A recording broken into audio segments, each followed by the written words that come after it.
Alright, Bismillah, folks, Bismillah. Let's see how this works out today. Ya salam. Let me try to share this first of all.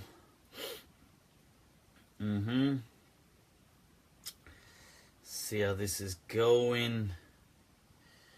Alright, people, as you're logging on, I hope, bi'idhnillah, that today there is some clarity with this. If there isn't, I'm just going to roll with it anyway, as much as I can.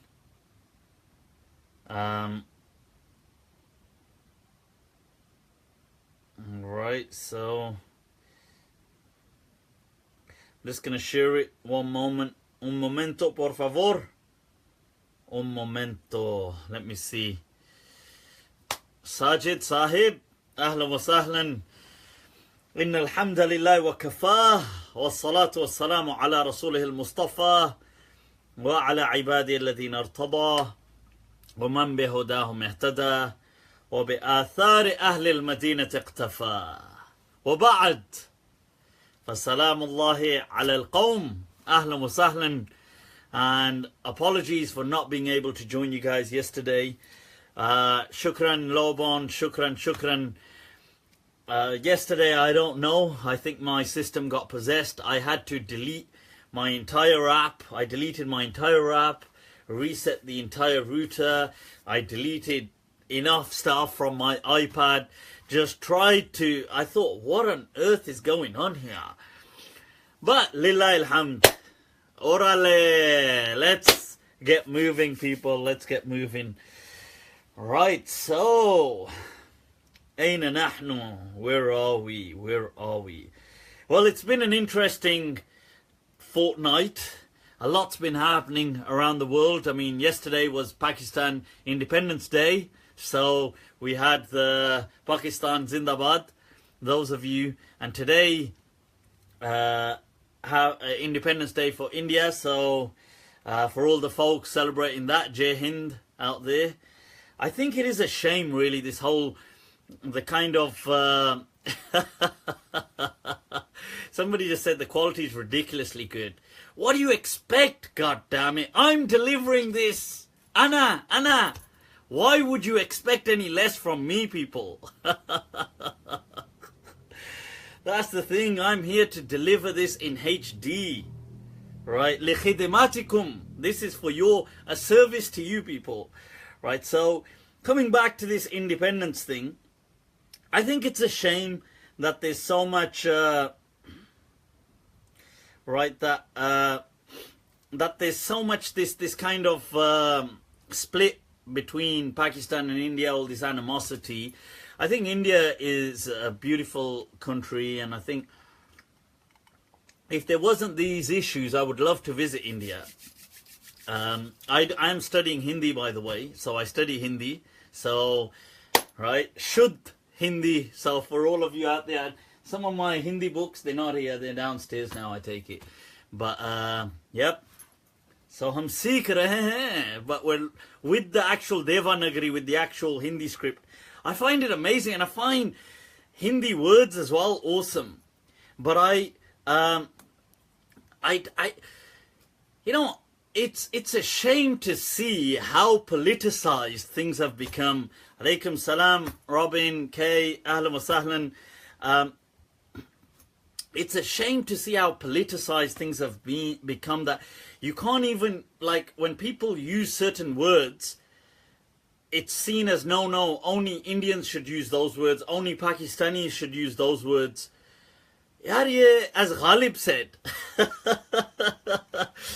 he said that why are you trying to impose religion on Urdu? Right, so Humais, Ahlan wa Sahlan, Saima, Ahlan wa Sahlan. The thing is that, look, religion has got nothing to do with language. You know, it's like when somebody, they tried at one point, Ghalib, there was some kind of an celebration, and Ghalib was given some, mithai to eat. So he's eating some, I don't know whether it was, whatever it was, so he had some mithai,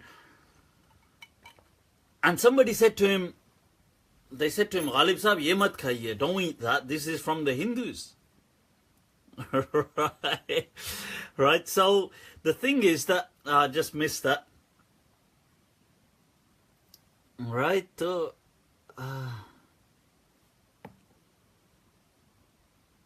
right, so the thing is, and he said, they said to him, don't eat this kind of, you know, these sweets, whatever, they're from Hindus. And he said, yaar, he said, yeah, barfi Hindu hai ya Muslim?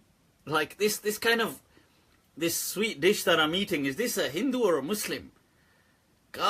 You know, jahan mauka mile, you guys bas thok dete ho deen ko. You just want to slam religion onto everything. That just take a break, for God's sake. But yeah, anyway, so that's, I do wish that politics would calm down and people would learn to kind of really live with each other. A bit more coexistence. It would be awesome. Would be awesome, yeah. There's a stand-up comedian, parental advisory. I mean, if something doesn't come with an advisory warning, I mean, is it even worth it? The best things in life are always warned against. That's how you measure the greatness of something. How many people are warning against this thing? So there's a stand-up comedian, Kunal, an Indian guy, awesome guy. I totally love some of it. I wish he would do more, actually. And Kunal Kamra, I think his name is. And it's in English and Hindi as well, mixed, and he has these awesome. Anyway, but he has one speaking about these politics. Siachin pe hamare jawan mar rahe hain, Siachin pe. You gotta check it out to appreciate it. Anyway, let's move on with some of these questions. Right, now, can Muslim women marry non-Muslim men? Remember that article? Right, this is a Q&A, Abul Hassan. Naam, it's a Q&A, god damn it. But it's my Q&A, so it goes by my rules. Okay? If I want to talk, I'll talk, god damn it. How dare you criticize me on my Q&A? So, the thing, right, okay, Robin, yeah, shukran for unnecessarily getting me slated. So, Robin shares an article on Facebook, which I do not know about this article. I've not read this article. I've not endorsed this article.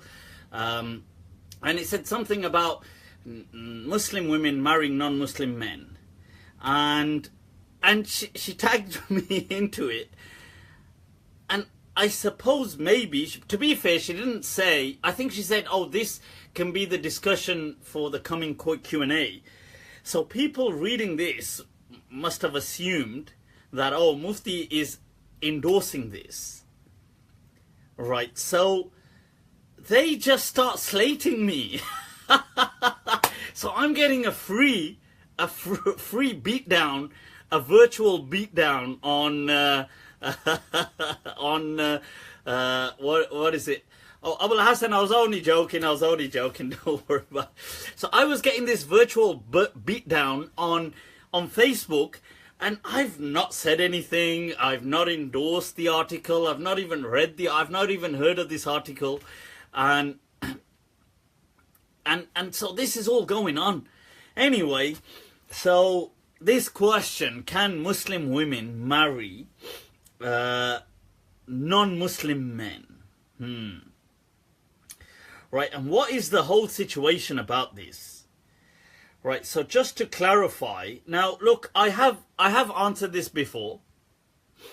Yeah, I'm taking them from last night's post, but you can post your questions here. If I catch them, Zafar, I will try to answer them. I'll try and mix and match some of the things.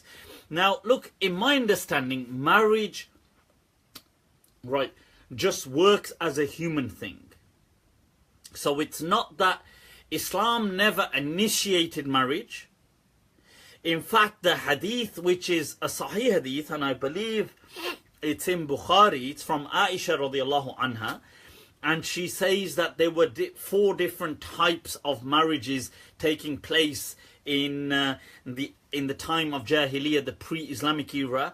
And she says that, you know, Islam condemned several of them. And she says, one nikah, and what was left is ma ta'arafa alayhi an-nas al-yawm. And that's interesting. It's an interesting choice of words. Ma ta'arafa alayhi an-nas al-yawm. She did not say it's what the Sharia legislated for us. She said it is what the people are practicing today. So it was kind of showing that Islam came and people already had an understanding of marriage. It ruled out understandings which contradicted with certain values and rights, and it sustained what people themselves had introduced as a concept of marriage on that particular day. So it's interesting because it shows, if you look at that hadith which is in Bukhari from Aisha, the interesting point is, where is the source of this nikah coming from? Is it coming from the Sharia or from the people? And it seems to be that it's coming from the people, and the Sharia is just saying no, no, no, okay, this one you guys carry on with. Now, so in my understanding, that is what nikah was. It's what people came up with as a concept of relationships and marriages, and Islam ordained it. In essence, nikah ought to work between anybody. It ought to work. But then Islam kind of restricted it to being, well, it should be between Muslims. Now, then it kind of opens it up for Ahlul Kitab, for non-Muslims who happen to be closer to Muslims. And this was interesting because this was an era when Muslims were trying to mark out a particular identity for themselves.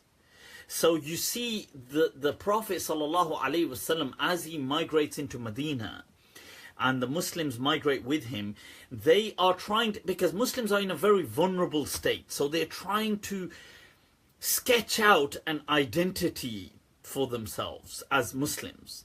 And the other is the mushrik, the polytheist, is seen as the other. So initially Muslims start to draw close bonds with non-Muslims who happen to share similar narratives, like Jews and Christians, because they're not mushriks, and the other is seen as the polytheist. So you start to see that the Prophet ﷺ highlights that, look, we are ummatun wahida, the Jews and the Christians and so on, and the Muslims start to fast when the Jews fast. Like the Prophet said, why don't we take Ashura as a fast, and why don't we take this, and a lot of Jewish and Christian things for the identity and solidarity are adopted. And in fact, there is another very interesting hadith, and I'm going to do a small clip on some of the new books I just purchased last week from Morocco.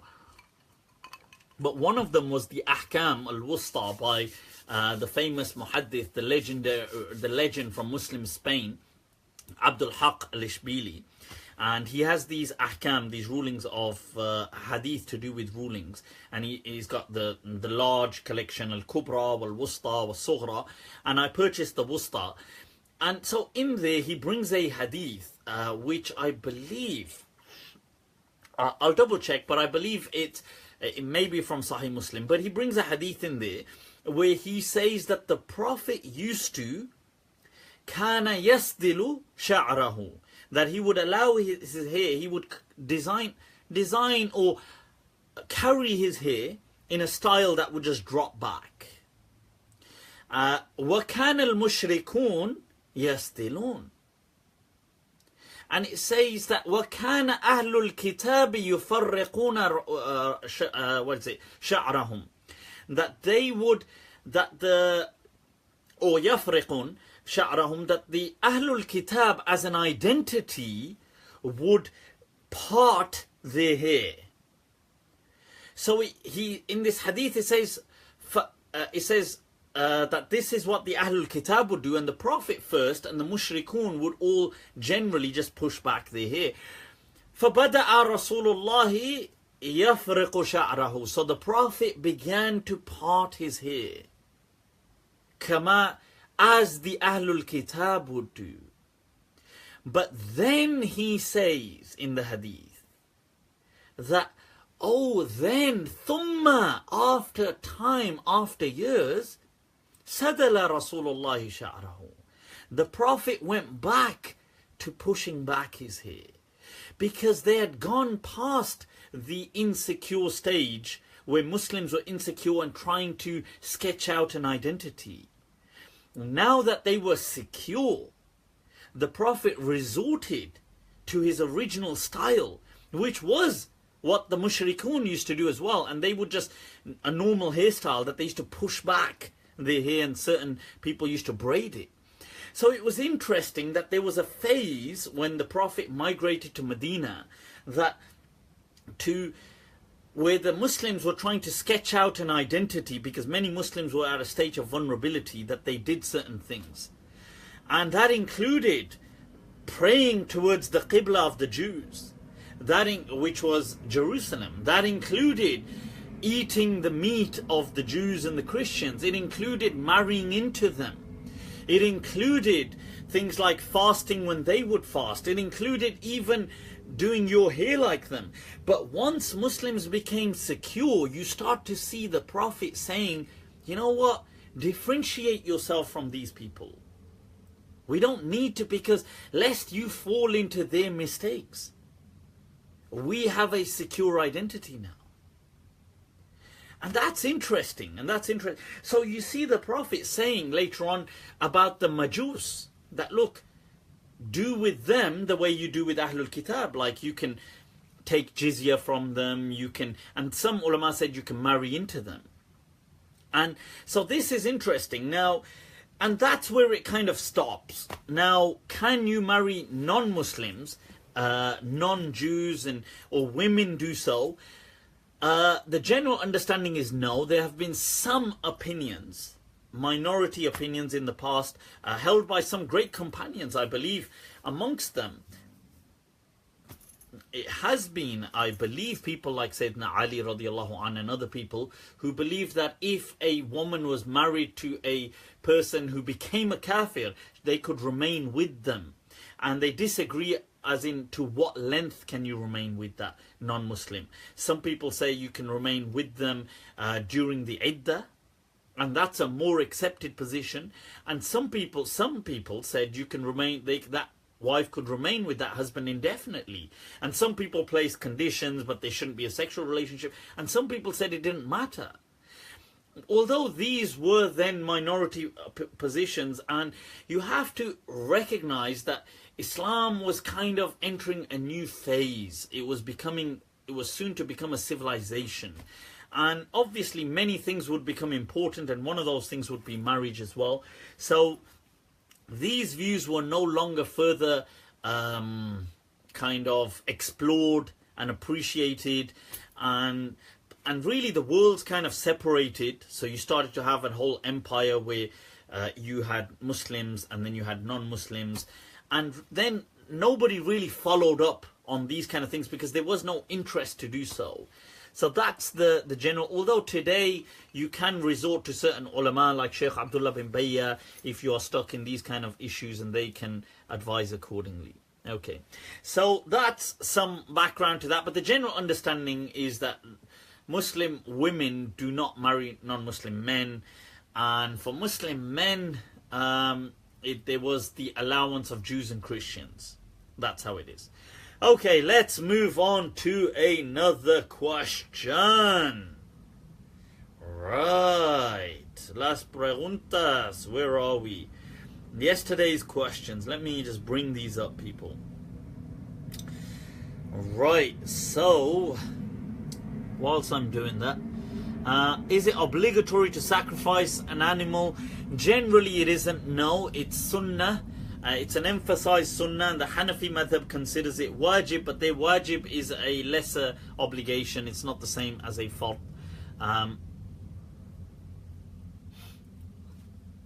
Ghazala is following on from that question. Would it be haram if a Muslim woman married a non-Muslim? The general understanding is it would be haram. That's the general understanding, yes. Right, so let's go back. Somebody asked, am I Hanafi? Hell no, I'm not Hanafi. School of Medina all the way, people. School of Medina. So I trace my ilmi heritage going right back through the dons of this deen, right back to the enlightened city, the city of the Prophet sallallahu alaihi wasallam, Madinatul Munawwara, with the legends like Imam Malik, who took from their teachers, who took from their teachers, who took directly from the Messenger of Allah. That's my chain of transmission going right back through the dawn of Medina, Imam Malik. Although I respect the Hanafi madhab and all madhabs, but I'm not Hanafi, definitely not Hanafi. And I would advise that become Maliki. Become Maliki. Anyway, so let's take some. Right, there was a question about Fadak. Are we allowed to celebrate Milad? I've answered this before in several questions. You can check that up. You can watch my video on innovation. Mawlid is an innovation, but where do innovations stand within Islam? Is there such thing as good innovation? You can watch my video clip on it on YouTube. I've done this so many times before, so you can check that there, please. The Fadak issue.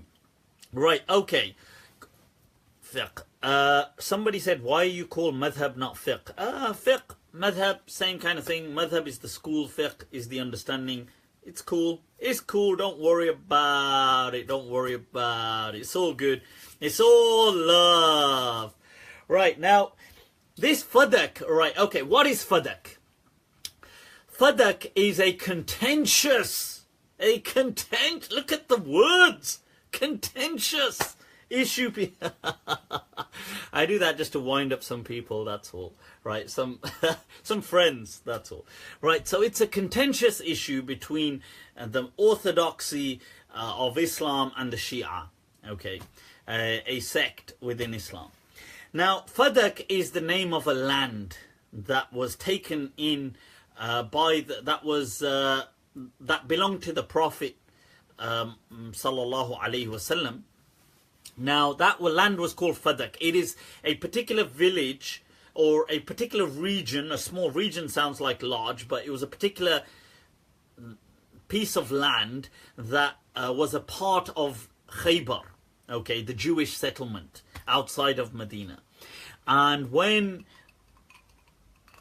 Khaybar and the whole issues happened and the conflict and then, as you're aware of it, the whole kind of the battle and the clash. But anyway, following Khaybar, there was certain distribution of land, and this piece of land called Fadak was what came to the Prophet Muhammad sallallahu alaihi wasallam. Now, after the Prophet had passed away, Fatima radiallahu anha approaches Abu Bakr and asks for Fadak, that it should be hers.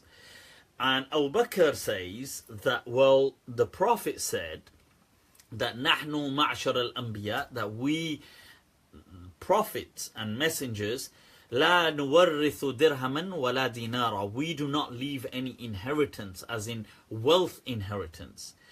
Innama nuwarrithu al-ilm, our inheritance, and we only bequeath knowledge. So he said that this is what the Prophet said. So I cannot give you Fadak. Now, then what happens after that? The narrative is viewed differently by people. The Sunni Orthodox Islam position is that Fatima, although may have been, I suppose, emotionally a bit upset, but she generally accepted that. Fatima goes off, and Fatima herself does not live much longer after the Prophet has passed away. She only lives for about 6 months after the Prophet sallallahu alaihi wasallam, and radiyallahu anha. Now, during that time, she doesn't generally, as far as the mainstream Muslims are concerned, she may have not been happy with that decision, but she doesn't really, it's not too much of a big deal. Let's take, for a moment, let's pause there. Everybody must understand that this was any land that belonged to the Prophet or came to the Prophet in fate, that means after war and so on. This was waqf. Okay, that means nobody owned that land. Nobody. Abu Bakr didn't own it. Nobody owned it. The produce of that land, a portion of that produce was indefinitely dedicated to the family of the Prophet, including Fatima and Hassan and Hussein and so on. That was indefinitely. Nobody disputes that.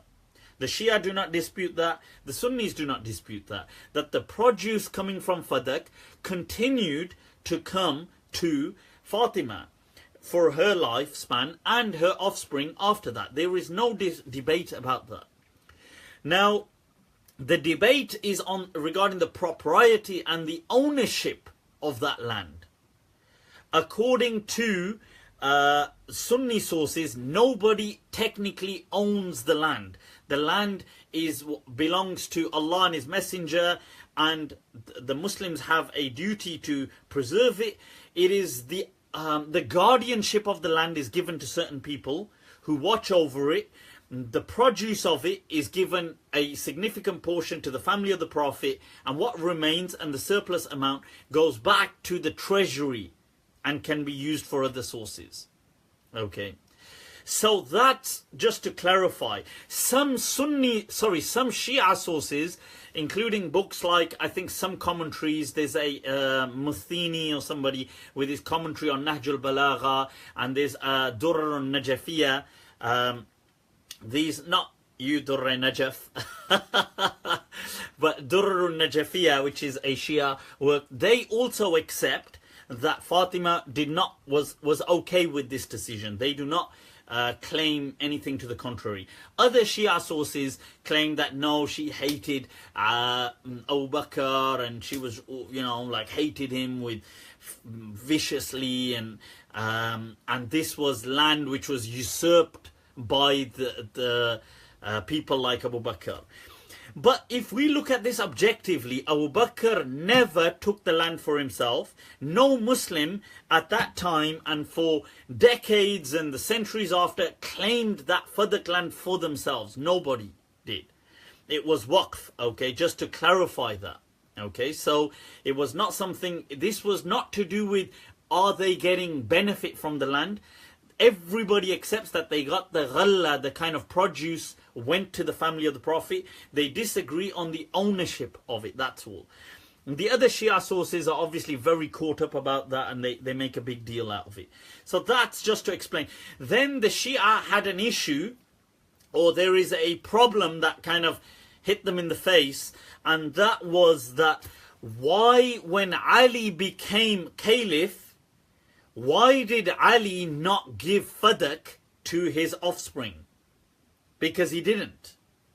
Because they claim, the Shia claim, that Ali believed that this belonged to the family of the Prophet. So why is it during his leadership he did not give it to them? Because that is a known fact that he did not give it to them either. During his rule, his 5 years or whatever it is of rule, he did not give Fadak to his children or the children of Fatima. He did not give it. So then they have kind of like, I don't know, interpretations for that. Like they say, oh, it wouldn't have been wise, or he didn't want to stir up a greater issue, or, so on and so forth. And the Shia kind of interpretations for that. The Sunnis say, well, because he believed that anyway. That's why he never did that. So, right, let's move on, people. Enough of these sectarian issues. Right, let's move on. Right. Are there any Zahiris left in this world? A Zahiri is somebody who is a literalist or a textualist. who does not believe in analogy. There possibly may be.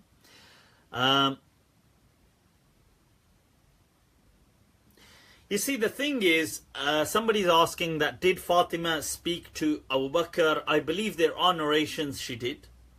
I have heard these. I'll tell you who is an expert on this.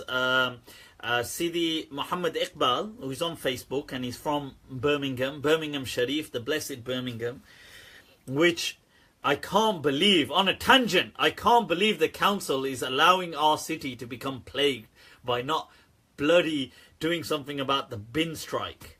It is driving me, alhamdulillah, I mean, this place is okay, but I mean, what I see on social media is the city is going to the dogs, man. And anyway, let's get back to the point. So, Sidi Muhammad Iqbal, who's on Facebook, he is an expert on these matters of Shia-Sunni relations and the whole text. And you can resort to Muhammad Iqbal, who is a sheikh and he's a Maliki scholar, very learned, one of the most, who I think is amongst the top qualitative brand of scholars we have in the UK today.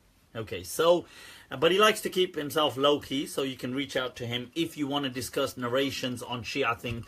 But I would say, look, you have to remember, it was a difficult time. There were huge insurgencies, huge rebellions, a lot of wars going on. And there was only 6 months of a lifespan that Fatima radiallahu anha lived after the Prophet. So it's not like she lived for years and years. So it's difficult interpreting what actually happened. You have to understand that, okay? So you have to be real about things as well. Are we allowed to use watermelon juice to make wudu? Don't know what crazy kind of fantasies you've got going on there, Hamza Sharif. But hell no is the answer. Water must be pure. It must have 3 qualities, okay? It must smell, taste, and look clear, okay? Or relatively clear. Is it a must to not cut hair nails if you are sacrificing an animal? Absolutely not, Siddiqi Aqib. That is not true. You can trim nails and so on. Some scholars said it was recommended. I know the Hanbalis believe that, but the general understanding is you can trim nails, cut hair, everything, unless you are actually on Hajj, which we here are not. Okay. Is it true that in Maliki fiqh you can read Isha straight after Maghrib? I mean, not generally, unless there's a reason. If there is a reason to do so, like the twilight period in the UK, when the twilight does not, the astronomical twilight does not disappear, then yes, you can. Or if you were traveling, or if there was heavy rain, or if there was, if there was a reason why. Heavy rain, I suppose if you're praying at home doesn't make a difference, but yeah. Am I taking a Hajj group? Have you seen what I look like? Would the Saudi authorities even let me in? No.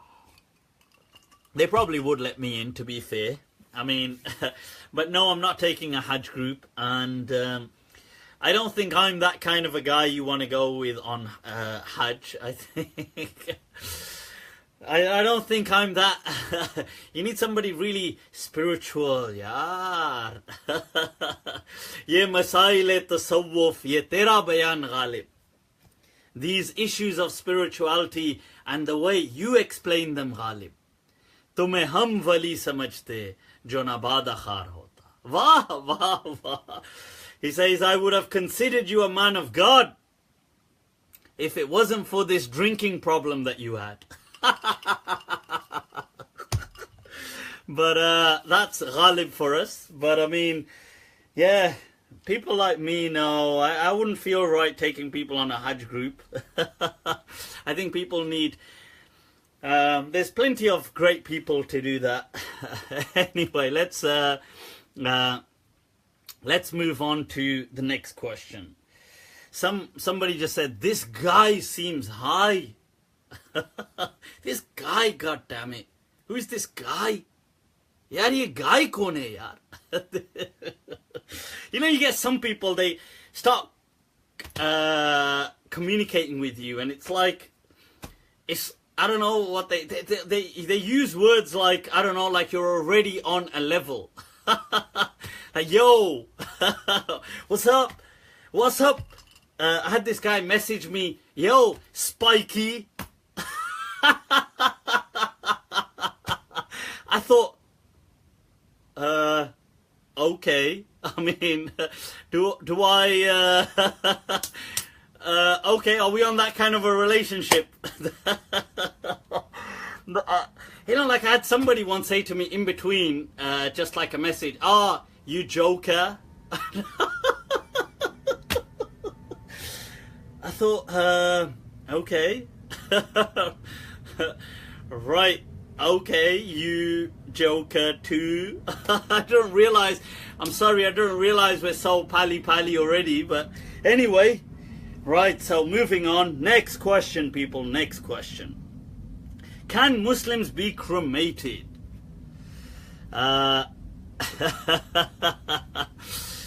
Right, no, it's different. No, look, listen, it's different if you know somebody. I'm just saying, when you know, you just get a random message from somebody, yo, what's up? What's up? Spiky. And I thought, okay. I don't think I actually know who you are, but yeah, so anyway, can Muslims be cremated? Right. Can Muslims be cremated? Generally, our the Muslim tradition is to bury somebody in the ground. As Allah says in the Quran, minha khalaqnakum, that we have created you from this earth. That وَفِيهَا نُعِيدُكُمْ, and we shall return you into this earth. وَمِنْهَا نُخْرِجُكُمْ تَارَةً أُخْرَى, and from it we shall take you forth. Ashes to ashes, dust to dust, god damn it. Everything should return to dust. That's the kind of understanding, the kind of philosophical backdrop. As Mutanabbi says in his poem, إذا نلنا منك الود فالباقي هين. Allah. He says, if all we need is your love. He says, all we need is love from you. He says, إذا نلنا منك الود فالباقي هين وكل الذي فوق التراب تراب. And everything that is upon the earth is nothing but earth. In essence, it shall all just return to dust. That's a way of looking at things. Subhanallah. In poetry, as the Prophet said, that inna min ash-shi'ri la hikmah, indeed in poetry we find wisdom. So you should really, I advise people to engage in meaningful poetry. On that note, let me take a question. Shukran. This, you know, with poetry, I've been asked this question before and I don't think I really got to answer it. That why, if it's okay, then why has Allah condemned it in the Quran? Okay, that why does Allah say, وَالشُّعَرَاء يَتَّبِعُهُمُ الْغَاوُونَ أَلَا تَرَوْنَ أَنَّهُمْ فِي كُلِّ وَادٍ يَهِيمُونَ? That do you not see that they, that they are, they're kind of lost and just aimlessly wandering in these valleys. They weren't literally going in valleys, but it's metaphorical. But do you not see them aimlessly wandering, these poets? وَأَنَّهُمْ يَقُولُونَ مَا لَا يَفْعَلُونَ, and that they say that which they do not do. And Allah condemns them in Surah Al-Shu'ara as in وَالشُّعَرَاء يَتَّبِعُهُمُ الْغَاوُونَ. You see, you have to see how the mufassirin, or how the ulama of who have commented on the Quran, the commentators of the Quran have explained this. And if we take a look at one of the dons of this last century, who I often refer to and who is indirectly my teacher, and he had granted license and ijazah to Sheikh Sidi Bou Khubza, who I went to and got ijazah from. And so he was Ibn Ashur, one of the greatest scholars of the 20th century, who has a tafsir of the Quran. in 30 volumes, and he was a Maliki master, the grand Mufti of the Maliki and the Muslims in Tunis of his age. Now when he comments on this, he explains you have to understand what was going on. The Shu'ara, right, in the time in Mecca, most of them did not claim to be magicians. They did not claim, but some of them had this thing going on where they used to say that they are given inspiration, like that the spirits speak to them with words. The spirits and the jinn and all these things. So they would say that yukallimuhum hatif. Hatif, by the way, hatif today in Arabic is a phone, is called hatif, but hatif in Arabic actually means a voice which which you can only hear and not see the source of the voice. So they used to call that a hatif, like a sudden voice speaking. So in classical poetry or Arabic, if you read the word hatif, they're not speaking about a phone. So it was quite conveniently adopted for phones, because that's what hatif meant. You can hear the voice and not see the person, right? So these shu'ara, some of these shu'ara would say that these hawatif or these hatif speak to them, and that's where they get their poetry from. Now the disbelievers of Mecca made certain allegations against the Prophet Muhammad sallallahu alaihi wasallam. Namely two key things. One, that they claimed, he was mental and things like this, and two, that he was a poet. Okay, and that maybe he was being inspired by devils and things like this. Now, so for this, somebody just tried to type Jawal. Jawal means a mobile, something that moves around, a mobile phone. But the word phone in Arabic, they use hatif. But anyway, so the thing is that, so Allah dispels these myths in the Quran and decimates them and says that the Prophet is not mental. He is not. And Majnoon also, the term Majnoon in essence, the way the Arabs originally used it was like, oh, that demons have possessed this person and he's become mental. So what Allah does in Surah Al-Shu'ara is He is dispelling this myth of the Shu'ara, of the poets. There were certain people in Mecca that would sit on the outskirts of Mecca. They were poets, but they would narrate stories. And they would condemn people that followed the Prophet. And they would call them losers, and they would say that the Prophet is mental, and this is true poetry. It's in reference to that Allah is saying that ash-shu'ara, this alif lam is lil ahdi dhihni. It is for what is known, which poets. It's not poets as in all poets in the world. It's the poets, the one sitting on the outskirts of Mecca, condemning, abusing the Messenger of Allah and the Muslims. يَتَّبِعُهُمُ الْغَاوُونَ. It is the people who are lost and who are misled and who have evil intentions that are following them. This is what Ibn Ashur explains this verse in the Quran. That these people, these poets that sat outside of Mecca, they would tell stories and myths. Asatirul awwaleen, the legends of these previous gods and all these things that these gods would do. A bit like the Greek myths of the god Venus and the god this and that. And so all of these things, Zeus and all these kind of things. So in a similar light, the Arabs had their own myths. And Allah is saying, أَلَا تَرَى أَنَّهُمْ فِي كُلِّ وَادٍ يَهِيمُونَ. Do you not see that they wander in all these aimlessly with their tails? أَنَّهُمْ يَقُولُونَ مَا لَا يَفْعَلُونَ. These people are not even people of integrity. They're not people of integrity. And they are dissing the Messenger of Allah, who Allah says, look, إِنَّكَ لَعَلَى خُلُقٍ عَظِيمٍ. that you are somebody of great, impeccable character. So this is the comparison, and these are the shu'ara that Allah is condemning. He's not condemning poetry in general. Okay, so poetry is fine.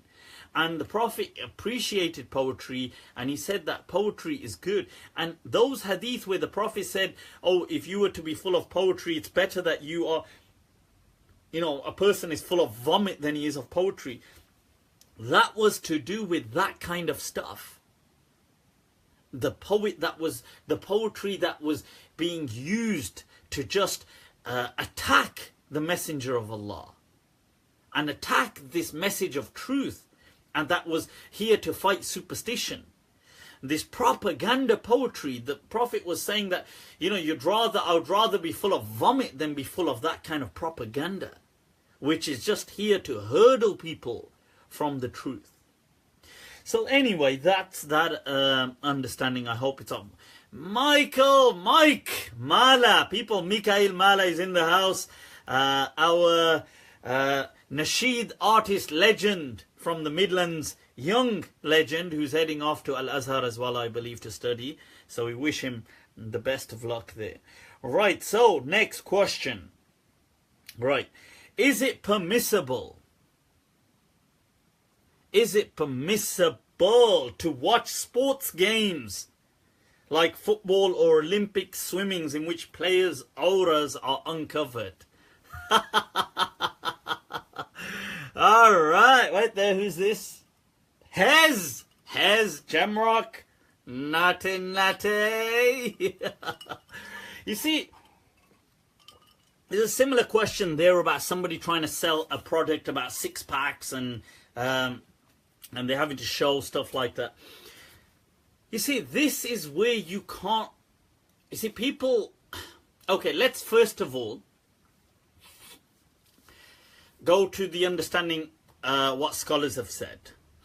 The general understanding, people will say, no, this stuff is haram, haram, haram, haram. The general kind of, this kind of message which is coming on. So if you picked up a book from, let's say some of our fiqh, most of our fiqh books, which are all classical. So if you picked up a book 1,000 years ago, they're going to say, well, obviously this is haram.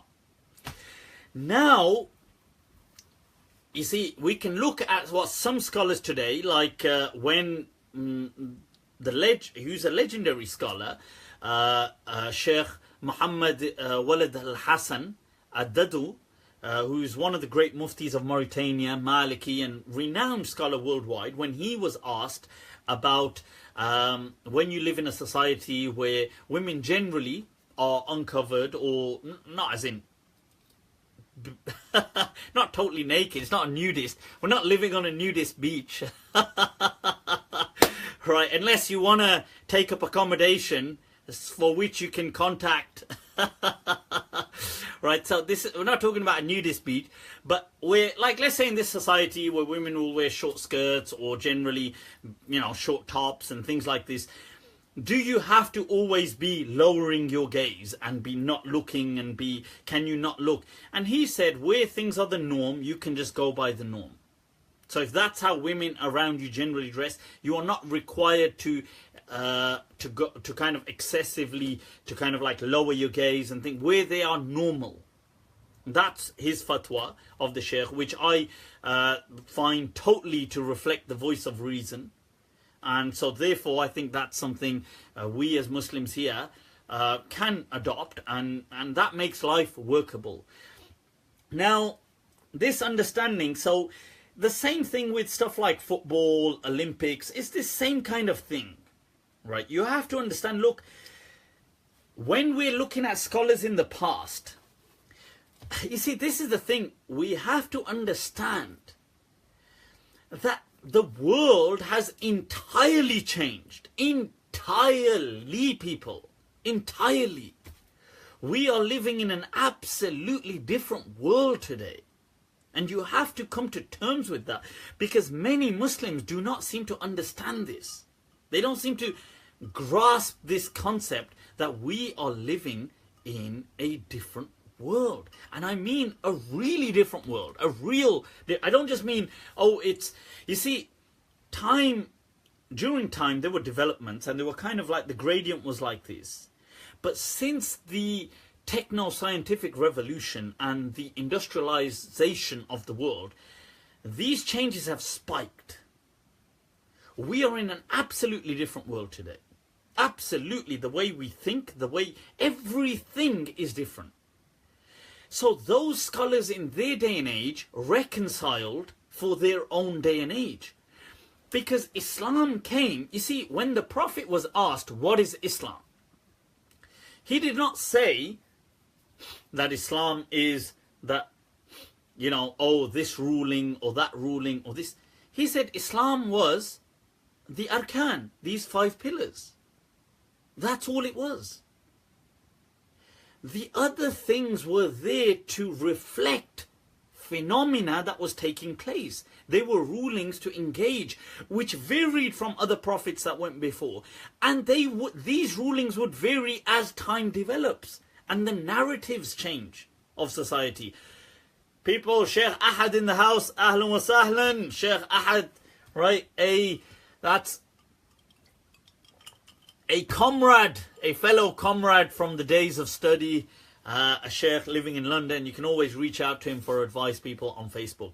Right now, so just to clarify, look, as society would change, so would these things. Alright, Amani, ke onda, ke ubo, alright, ahlan wa sahlan, ahlan wa sahlan. Right, so the thing is, now, so would society, would continue to change, so would these rulings. And that began in the time of the Sahaba. Things started to change. So, you see, for example, in the time of Sayyidina Ali, radiallahu anh, there's an understanding in Islam when rulings that, you see, when you hand something to somebody, a merchant, to do work on, the merchant carries 0 responsibility. That is what the Hadith dictates. That's what the Prophet taught us.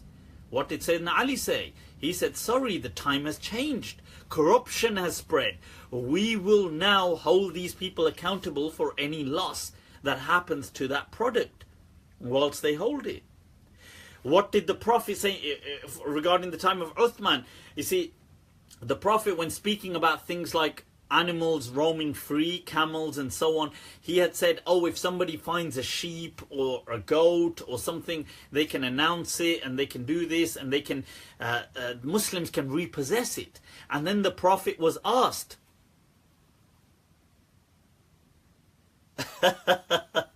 right, the Prophet was asked, what about a camel? Can the Muslim society repossess a camel if we found a camel just wandering around? And the Prophet said, Ma laka walaha. What's wrong with you? Leave the camel alone. Ma'aha ma'uha wa siqa'uha. The camel can feed itself and it carries its water. Nobody has the right to repossess a camel. But what did Uthman radiallahu anh do in his time? He said, we're going to change that law because the times have changed. He said, Amma al-yawm fala. He said, today we will confiscate any camels that are wandering around because the time has changed. So likewise, things continue to change. But since the industrialization era, things have changed massively. Ethics have changed. Everything has changed. It's like the iPhone 4. It changed everything. Everything has changed. Right? So we need to keep that in mind. Now I'm like, what the hell was I even talking about in the first place? Why did I? Right, so anyway, why did I begin this topic now? I'm trying to backtrack. Right, so we have to accept that rulings change. Why was I even why was I even speaking about this? Let me see. Right. Let me see. What was the question? I've lost it. I've lost it now. I've lost my what the initial thought was. But we need to understand that rulings do change with time. Right. I don't know what the particular ruling was that I was trying to refer to. what the initial question was. I'll have to watch back and then answer next time. But we have to embrace this understanding. So people today are like still fixated in trying to say, no, no, no, Islam came because of these rulings. No, Islam came to connect us. Oh, about Awrah and Olympics. Shukran, Hussein. I appreciate that. Right now, the reason I was saying this is so when scholars came in their time, so let's say 200-300 years after the Prophet, scholars started to say, like, it's okay to see the Awrah of slave women. That's absolutely fine. Oh, but normal women, no. Because slave women, this existed in their time. So they just made a difference. Oh, that's okay. Oh, her, you can see her naked. And to the extent they say in a lot of the fiqh books, oh, if you're going to go to buy different slave women in these markets, you can fondle their breasts. They mention you can kind of grab you can grope them, touch them, you can feel them, you can check how much meat they've got on them. Now, if those markets existed in our day and age, window shopping would have been taken to new heights. This is where all the Muslim folks would just hang out. We would just be like, right, I think I'm gonna buy this one. I'm just checking. Yeah, I'm just checking. Look, I've got my credit card. I'm checking. I'm a valuable customer, goddammit. Alright, so let me just check this one. Seriously, this is in all the fiqh books. And so they say you can do all this kind of stuff. You can touch, you can feel her breasts, you can feel her buttocks, you can do this kind of stuff. You can check how much meat she's got on her. Now, you see, so it's interesting. It's interesting how they managed to draw this distinction. It's interesting how they managed to draw this distinction. How they managed to reconcile mentally with this dissonance. That on one hand, everything was all about modesty and everything. And on the other hand, all this was perfectly Islamic. So this is in all the books. So for example, if you take in whether it's in the Hanafi fiqh books, you could go through Ibn Abidin's Radd al-Muhtar, in the Maliki works, you could go through Hattab's explanation on Mukhtasar Khalil. This is all in there. It's not, I'm not making this stuff up. I'm just saying, and my point of mentioning it beyond the humor is to show it's interesting. Like for a moment, let's put aside the humor and the fantasy and also the kind of feminist talk. Let's just put that aside for a moment. But it's interesting how they managed to live with the dissonance, with the kind of contradictions going on, how they managed to just reconcile mentally and say, oh, well, this is okay. So in a similar way, today, things like what's on TV and stuff like this, we should be able to just reconcile.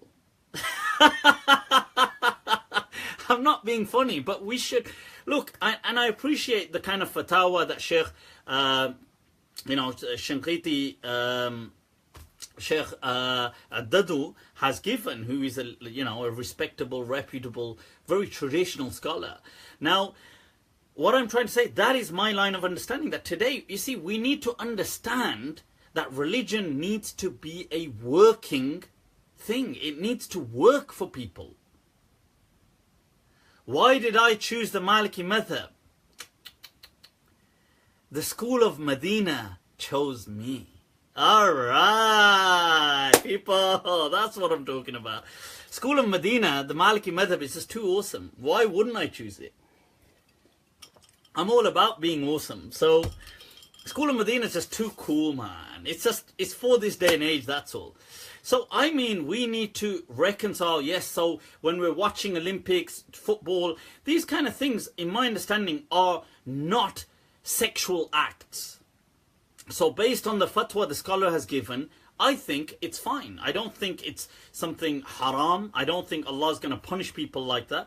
And people can disagree with me. They can disagree with me, and I respect their position. Nobody's forcing them to watch Olympics. Nobody's forcing them to watch sports. But I'm just saying that, look, the way our legacy, if you want to call it a legacy or heritage, for 1,000 years reconciled and held contradictions regarding awrah and covering yourself, they managed to hold it. This is a tiny fraction compared to what they were reconciling. So that's all I've got to say on that. That's a can of worms that some people are like, Astaghfirullah, Toba, Toba. This Mufti is taking everybody to hell. Listen, people, those people who think like that, they have misinterpreted, they've misunderstood God. Allah is not this kind of wicked, this kind of horrific figure. Maybe in their minds. But God, as we understand Him, is Ar-Rahman Ar-Rahim. If you can understand something, it is, to me, ridiculous that you should assume that God can't understand it. So anyway, somebody asked here about, this is another question moving on to this, reconciling with LGBTQIP, whatever it is. All of these letters. You know what we should have? We should start adding like Arabic letters to it. LGBTQ, Qaf, Ain, Sheen. They're like, what the hell are they?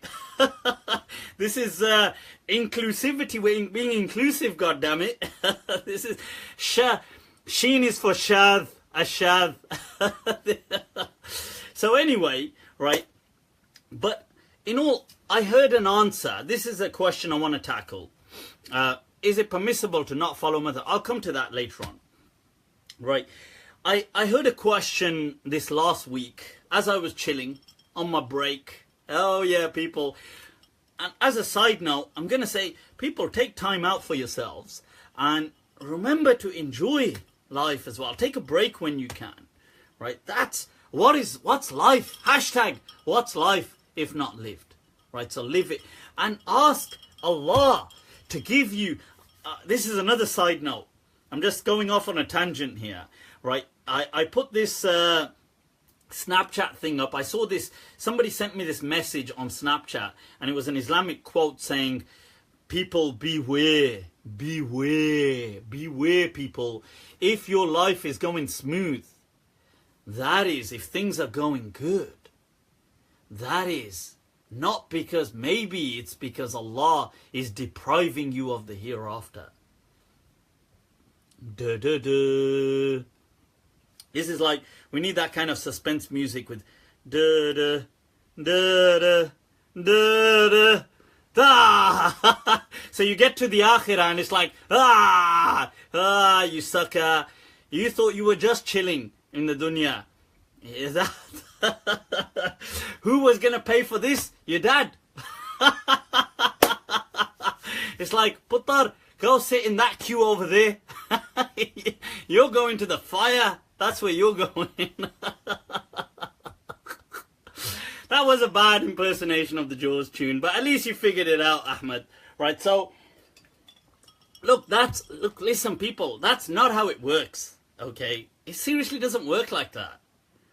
Don't think of God in such evil ways. I think it's a shame that you think of Allah in such an evil way. You think, like, people have an image of Allah that He's this sadistic God that takes pleasure in making people suffer. Why would God do that? The Messenger of Allah said in a hadith, people, he said, do you see these animals, the way the mother attends to and sees to its young, that it lifts its hoof and that should it, makes sure that it shouldn't tread on it, or it kind of watches over the young, diligently sacrificing even itself. And the Sahaba said, yes, of course. He said, do you think that's merciful? And they said, hell yeah, that's merciful. And he said, this is nothing compared to the love Allah has for His creation. The Prophet said, he said that if you took, as an example, he said if you took mercy and compassion and broke it into 100 parts, 100 parts, people, and 100 here is being used as the Arabs would for like an enormously massive kind of thing. He said everything you see on this earth, including that animal doing that, and all the compassion that humans have ever expressed, is only part of one portion. And the 99 is what Allah has for His creation. People do not, لا تظنوا بالله الظنون. Do not.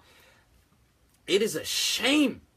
It is a tragedy that you should think so low of Allah, that He is this kind of treacherous or this kind of evil, sadistic, vicious being that wants to see people suffering. He does not. That is the Old Testament version of God, maybe. It is not our Islamic version. And it is not. So if you are living an awesome life, be grateful and carry on in your awesomeness, people. Carry on in that. Do not think, oh my God, something evil is going to happen. It is not going to happen. But if you start thinking like that, then something will happen. Because you've got a negative mindset. Okay? So that's important. I think it's important. We do not believe in karma. Muslims, we do not believe in karma. We do not believe in superstition. You do good, good happens. In some ways that's nice to say, but it doesn't, in the universe way, it's not how it works. Bad things, you do bad, what goes around comes around. It does, I know it's very prevalent, but it's not Islamic. Okay, so just to put that out there. Now let's get back to what I was saying. So I heard this talk anyway. Right, now the person was saying, this scholar was saying, he was an American scholar and a very kind of like a conservative minded scholar, and he was saying, well look, I don't like using these words conservative, but I'm only using it so you understand. Right, now, yes, and right, so, and he was saying, people have asked me, should we, that the LGBTQI community is supporting Muslims, and should we reciprocate? Allah, should we reciprocate, people? And he said, well, no, categorically no. And he said, well, we shouldn't even really, we should be mindful when we take their support because they expect us to reciprocate. And, he said, we got to be careful because we can't endorse their ideas ever. This, in my understanding, is nonsense. I believe that Islam teaches us to support them where support is needed. Right? This is not, like, they have the right to practice their way of life. This is what Imam Malik taught us from the city of the Prophet Muhammad, from the city of the Messenger, the enlightened city, Al-Madinatul Munawwara. This is what Imam Malik, when he was asked about people marrying their own sisters, having sexual intercourse with their own sisters and their own mothers and daughters because it was their way of life. Should we intervene? Because look, we're in Medina, we have power. Muslims were ruling, they were at the height. This was the golden era, Harun al-Rashid and all these people. This was the golden era, people, of Islam. What does, Muslims were in great strength. What does Imam Malik say? He says no. If it's their way of life, it's their way of life. La nata'arrad lahum. He said, this is in the Mudawwana. He said, we do not intervene. This is their way of life. Respect. Let them be. This was humanism, people, before humanism became fashionable. Allah. This is in our legacy. And we have abandoned it. It is a shame. It is a shame, people, that we have abandoned our own legacy as an insecure reaction to the West. That's all it is. Now, Imam Malik's words, somebody said I'm not representing him. Let me quote you to him. He said, لا نتعرض لهم فَهُوَ دِينُهُمْ. And he said, and Rabi'ah, his teacher, he said, he taught me, right? Rabi'ah, who used to say that the practice of Medina is the Hujjah. This is where we take Islam from Medina. Imam Malik says in the Mudawwana that Rabi'ah has taught me that إِنَّ اللَّهَ قَدْ أَقَرَّهُمْ عَلَى أَكْبَرِ مِنْ ذَلِكَ وَأَكْبَرُ مِنْ نِكَاحِ الْأَخَوَاتِ. This is the wording. وَنِكَاحِ الْبَنَاتِ وَنِكَاحِ الْأُمَّهَاتِ. That Allah has allowed, condoned, much greater than having nikah means sexual intercourse as well in Arabic. Sexual intercourse or marrying your sisters and mothers and daughters. وَهُوَ الْإِشْرَاكُ بِاللَّهِ. Allah has taught us to tolerate even at a conceptual level those who say that God is simply a statue and worship statues. Allah has taught us to tolerate that. فَمَا بَالُكَ. What about this then? These are simply rulings. These are rulings. Imam Malik is saying this. This is Imam Malik, people. It's not me. If you want to shoot him, shoot him. I'm just simply a messenger. So this is why you ask me, why am I on the school of Medina? Allah. That is why, people. Right, so anyway, coming back to this... So the thing is, now this, it's great that you can understand the Arabic. Now, this is so just to say that, look, we should support people in their struggles. Because the age has changed, people. It is about human rights and Islam should be at the forefront. On this note, let's move to a following linked question. Oh, right, Harun. Okay, I'm not sure. We might be talking about different sheikhs. So, you know, if the sheikh did not mean what I understood, then that's great, alhamdulillah, and I respect that. I didn't name the sheikh, that's why, on purpose, but I am certain that many sheikhs are saying this. What I've said that sheikh was saying, even if I've mistaken a particular sheikh who I did not name, just in case I misquoted him or misrepresented him, but this saying has been found in many people, like, so for example, you know, people, Asim Al-Hakim and all these other people tweeting in English and doing all this kind of stuff, they've been saying this non-stop, and many other shuyukh have been saying this. Okay, so just to clarify, many scholars are unfortunately saying that. Right, next question, and this is tied into this question. Right, that is, people, when you see, when we look at human civilization, Muslim civilization, and we can tie this into human civilization as well. When we look at the golden age of Islam, which was the age of science for Islam, and they traditionally, and I said in my previous episode, that Muslims would call al-hikmah, which was wisdom, what we would today call science.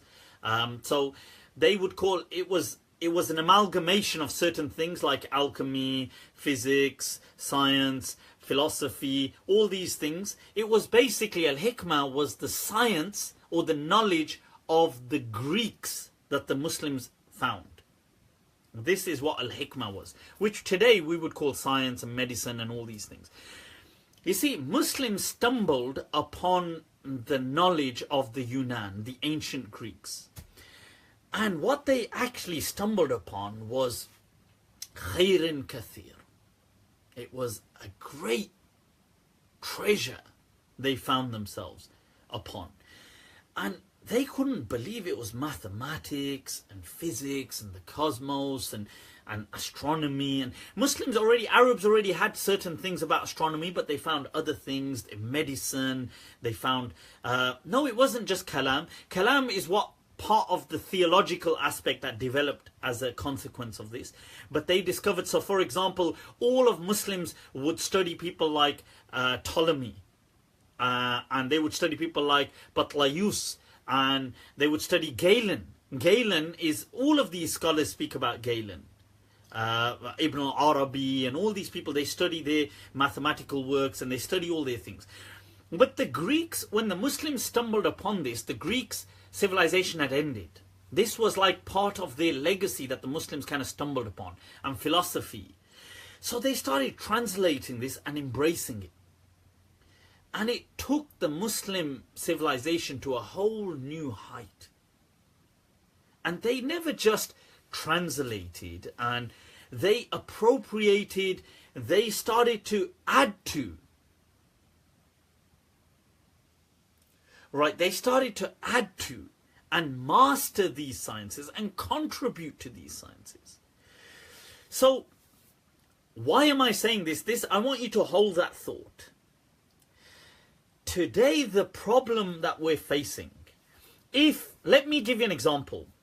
If, let's say, the West today, let's take America and Europe and the civilizations we have here, what for some reason no longer in existence.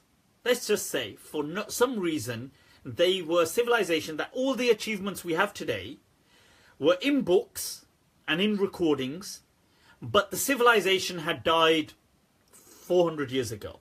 But we stumbled upon these works.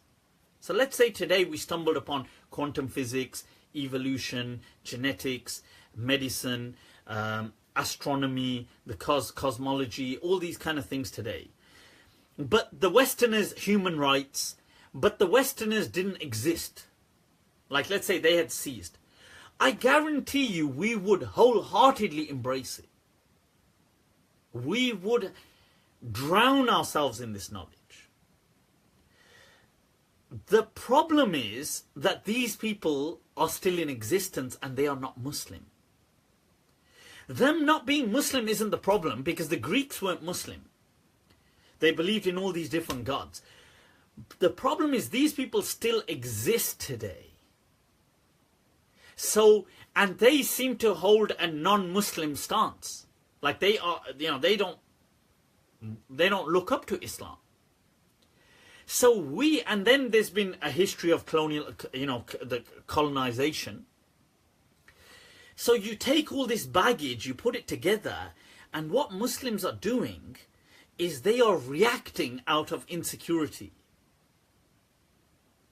So they are kind of like saying, well, why have these people succeeded and we haven't? So out of hatred and hating on their success, they are dispelling anything that comes from them. And in doing so, we are losing a great treasure of reality. So I wanted to share that because look, this last week this week, was it this week? Or within the last few days, I was visited by a scholar. And I think the scholar was great, a very respectable person who has great characteristics and great character. And I actually am, I was very, I'm very honored that he came to visit me and take his time out and speak to me. And we got into a discussion, and it went on for a couple of hours, and it was really interesting because one of the Sheikh's biggest issues with me simply was my dress sense. It wasn't even my views. I was shocked. I couldn't believe that. I would have thought, if I was to be him, I would have an issue with my views, let's say. But he simply had an issue with my dress sense. And he was saying that, am I refusing to dress in Muslim attire because of an inferiority complex? And I said, well, and we got into a lengthy discussion, and I think it's interesting that in summary, I highlighted that, look, and I have a lot of people ask me this question, that look, nowhere in Islam have we been given a uniform. Nowhere in Islam. So you, me, nobody has the authority to lie on behalf of Allah and His Messenger. I can't start calling a Samsung phone Islamic. That would be a lie to Allah, against Allah and His Messenger. I don't have that authority. Now, Allah and His Messenger didn't say there's a uniform. So to create a uniform is an innovation in Islam, because we really, Islam is for the whole world with their cultures. Allah says He created us different. لِتَعَارَفُوا, so we get to know each other and appreciate. Now, it was amazing that I did when he said yes. He kind of obviously had to accept that point. He said, well, that's true, but this was something 100 years ago my ancestors and his ancestors and all of our ancestors would have worn. Let's say a shalwar kameez. And there seems to be this obsession with shalwar kameez, which I have no problem with, by the way. But under culture, not under religion. That's my issue. Putting it under religion is a problem. Now, I said to him, look, that is true, but we do not live 100 years ago, and we live today. And and he said, and there was a question, oh, so you want to be British? Because and I said, look, let's get something clear. I am British. There's not I want to be, I am. Just as many people here are, and so was the Sheikh, but not by birth, I understand, and I said there's a difference with people who are born and raised in this country, that we, obviously this is everything we know. This is our culture. Now, there's nothing wrong in having Asian culture, Pakistani culture, Indian culture, Arab culture. That's great and beautiful, but to shove clothes in under the banner of religion is as ridiculous as me saying eating biryani is Islamic. That's ridiculous. How can eating biryani be Islamic? It's the same kind of thing. Now, I did ask the Sheikh then, and this is a point. I said, well, why don't you encourage people to ride donkeys? Because, let's be honest, your ancestors, and I'm sure my ancestors 100 years ago rode on donkeys. So why don't we keep a donkey? And he said, yeah, but that's ridiculous. I said, why is that ridiculous? And he said, yeah, because the time has changed. I said, but why can't we keep our heritage? And he said, yeah, but if you're a farmer, and I said, look, no. First of all, your ancestors were farmers, my ancestors were farmers. Why shouldn't we all be farmers today, out of honouring our Muslim heritage? Secondly, why shouldn't we all keep a donkey? And you could keep a car for long distances and keep a donkey for short distances. And you could still be a doctor, but you could just, for a short distance, ride on your donkey. And this could be your Muslim identity, because 100 years ago. But you see, I said, you see the absurdity in this. But you don't see the absurdity in saying 100 years ago your ancestors wore clothes like that. I was like, well, 100 years ago they rode donkeys. Why don't you ride on a donkey? And so this is important to see that, look, people, we need to live in the present. Let's take another question, people. Biryani is sunnah? Hell yeah. I mean, I absolutely love biryani. I love chapatis, but I love rice actually more than chapatis, although that's an absolute irrelevant point. But anyway, before I start getting hungry, let's take another question. Agle prashan ki taraf chalte hain. Right, so that's bringing in some Indian heritage of ours, our ancestors. Parampara ki taraf chalte hain. Let's go to right, next question. Is the hadith praising the person to conquer Constantinople authentic? I believe it is. I believe there is a hadith where the Prophet said that, glad tidings to the person who will liberate Constantinople, which is Constantinople. Speaking Hindi is non-Islamic. Are kahe ko? This is part of our Hindustani heritage as well. We should embrace Hindi as well. Hindi, Urdu, everything.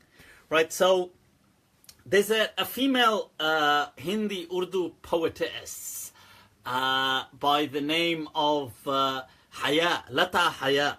She's very good actually, and merges the two, fuses the two together, Hindi and Urdu. Anyway, so the hadith on conquering Constantinople is authentic, as far as I'm aware.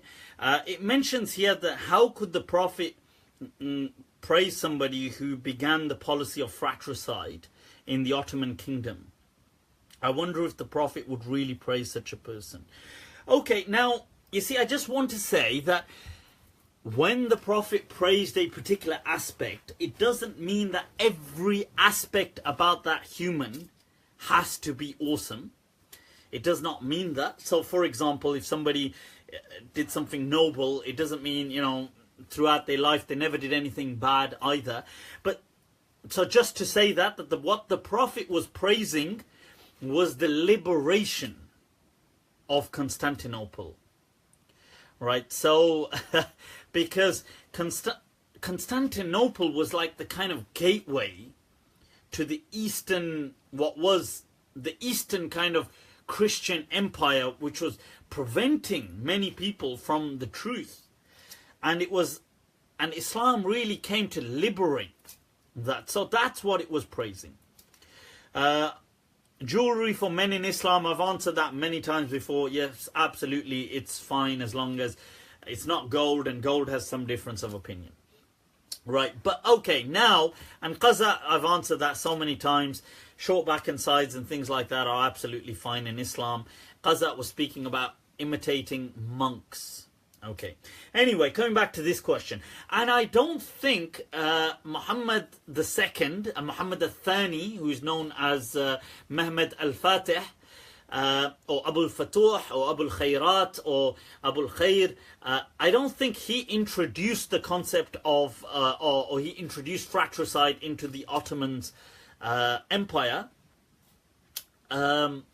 After him, I believe one or two rulers after him was Salim al-Awwal, Salim the First, who took the laqab of Hakim al-Haramain and Khadim al-Haramain. So today, or not today, I know in Saudi Arabia, King Fahad, and he took that kind of laqab of Khadim al-Haramain. But the person who first had this was Salim al-Awwal.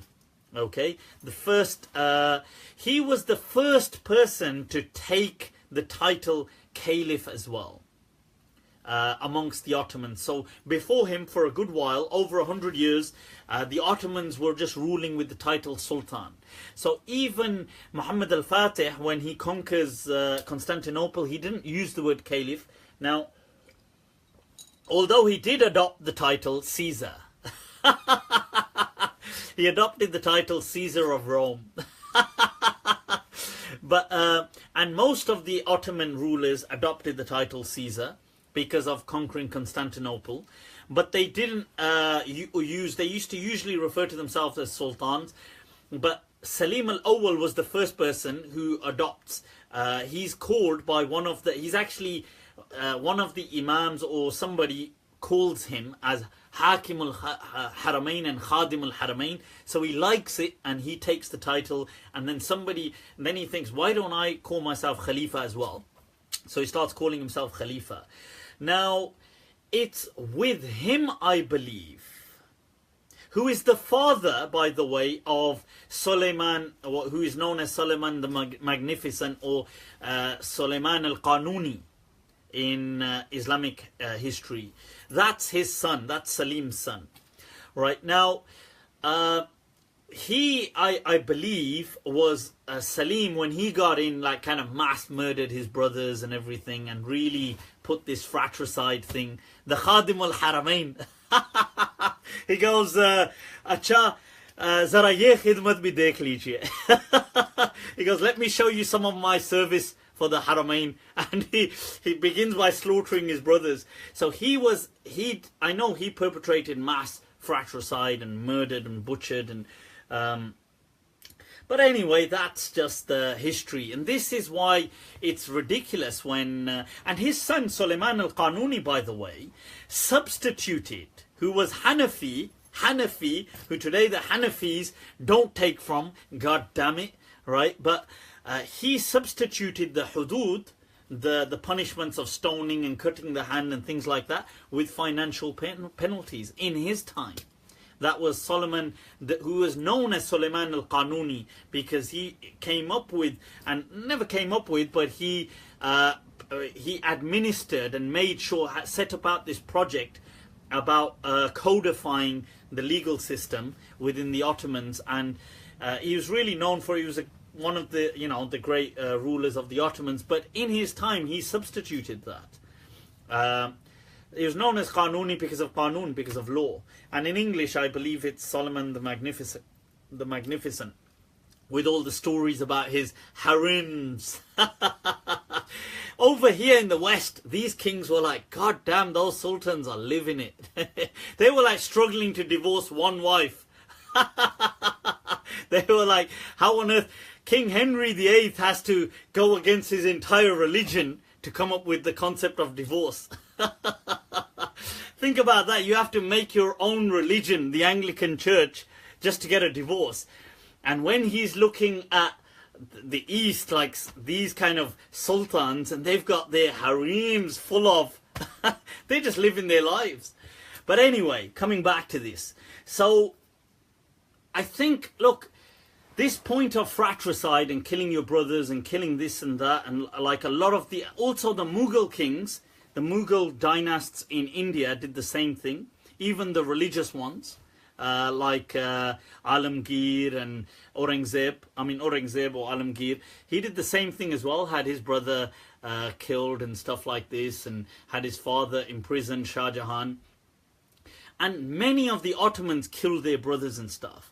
This is why it's so dumb, when these people like these neo-Khawarij kind of sects like Hizb ut-Tahrir and other politicized Islamic groups, which are extremist organizations in essence. They carry extremist views about trying to take over Muslim countries and do military coup d'etats and kill people and stuff like this.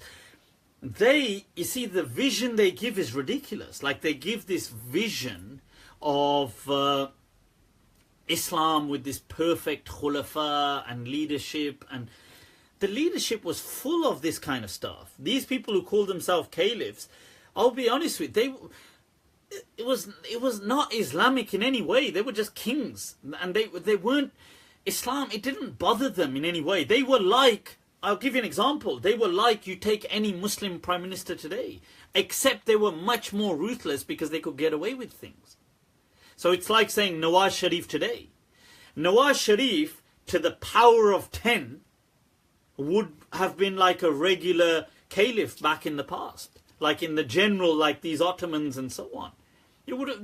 They were just as corrupt as anybody today, except they had absolute reign. Like, so today Nawaz Sharif has been dismissed because there's a judicial system and there's worldwide pressure and there's global kind of diplomacy and there's global powers and pressure and stuff like this. In the past, in your kingdom, you did whatever the hell you want. You just kill whoever. Like, so in the past, anybody who raised these Panama issues, they would have just slaughtered him and his family. And probably, kill them, rape their women, and just, these things were standard. They're not like, it's shocking for us today because we live in a post-industrialization world where things have changed so much. But in the past, these things were very normal, and they were regularly, as in happening right throughout the Muslim world as well. Being Muslim didn't mean anything different. So this is why, you see, some sects like the Shia, I was saying, struggled with, because they needed leadership to be pure. So this is why they came up with their own concept of leadership, of imamah, because the caliph leadership thing just didn't add up. Because they weren't religious in any, like, they didn't in fact have anything to do with religion apart from just being Muslim. So yeah, so I think, but if the Prophet prophesied a good action at the hands of somebody, it didn't mean that the Prophet ordained anything and everything that person was to do throughout their lives. So just to clarify that. Right, next question. Whoa, people. Whoa, I'm feeling kind of drained. Is it all this talk about biryanis that's got me hungry now? Abdul Majid, Maj is in the house, people. Maj is in the house. All right. Our HT expert. I'm going to send all the trolls. You can get trolls sending for you now. Anyway, Isn't it an oxymoron to say that there is such a source of law as ijma when there is no ijma on the legal definition of ijma? Zafar Tarin, that is true. There is no Osama Sayyid. Alright, that's what we're talking about. That's it, people. Alright, all the way. Right, now ijma, consensus, is within the books of legal theory. You have this thing of you're right, I didn't have Red Bull today. I just had my usual cocktail, right? Right, the people speak about ijma. Ijma was, in essence, it was like a wild card that was used often by people to just intimidate and apply pressure and stuff like this. There is no consensus on what consensus even means. So how could it, really be, such a... that's absolutely true. But what is interesting is how Muslims didn't actually... A lot of Muslims kind of just went with it. And maybe some people questioned it. The odd person questioned it. But everybody just kind of went with it because it was tribalistic. You see, it was part of their... Like, they used their ijma to just force it on other people. But this is why today it's important that, this... In a way, it's one of the benefits of the tragedies. Like in Arabic, there's a saying that, like, رُبَّ ضَارَةٍ نَافِعَةٍ, that sometimes, like I suppose, out of a tragedy, you can find a blessing. Now, the tragedy, the tragic, overwhelming, abysmal, like absolutely horrific tragedy of things like colonization that took place. But the disconnect as a byproduct it caused to Islam and the Muslim history allowed now Muslims to once again see things afresh, because there was a disconnect.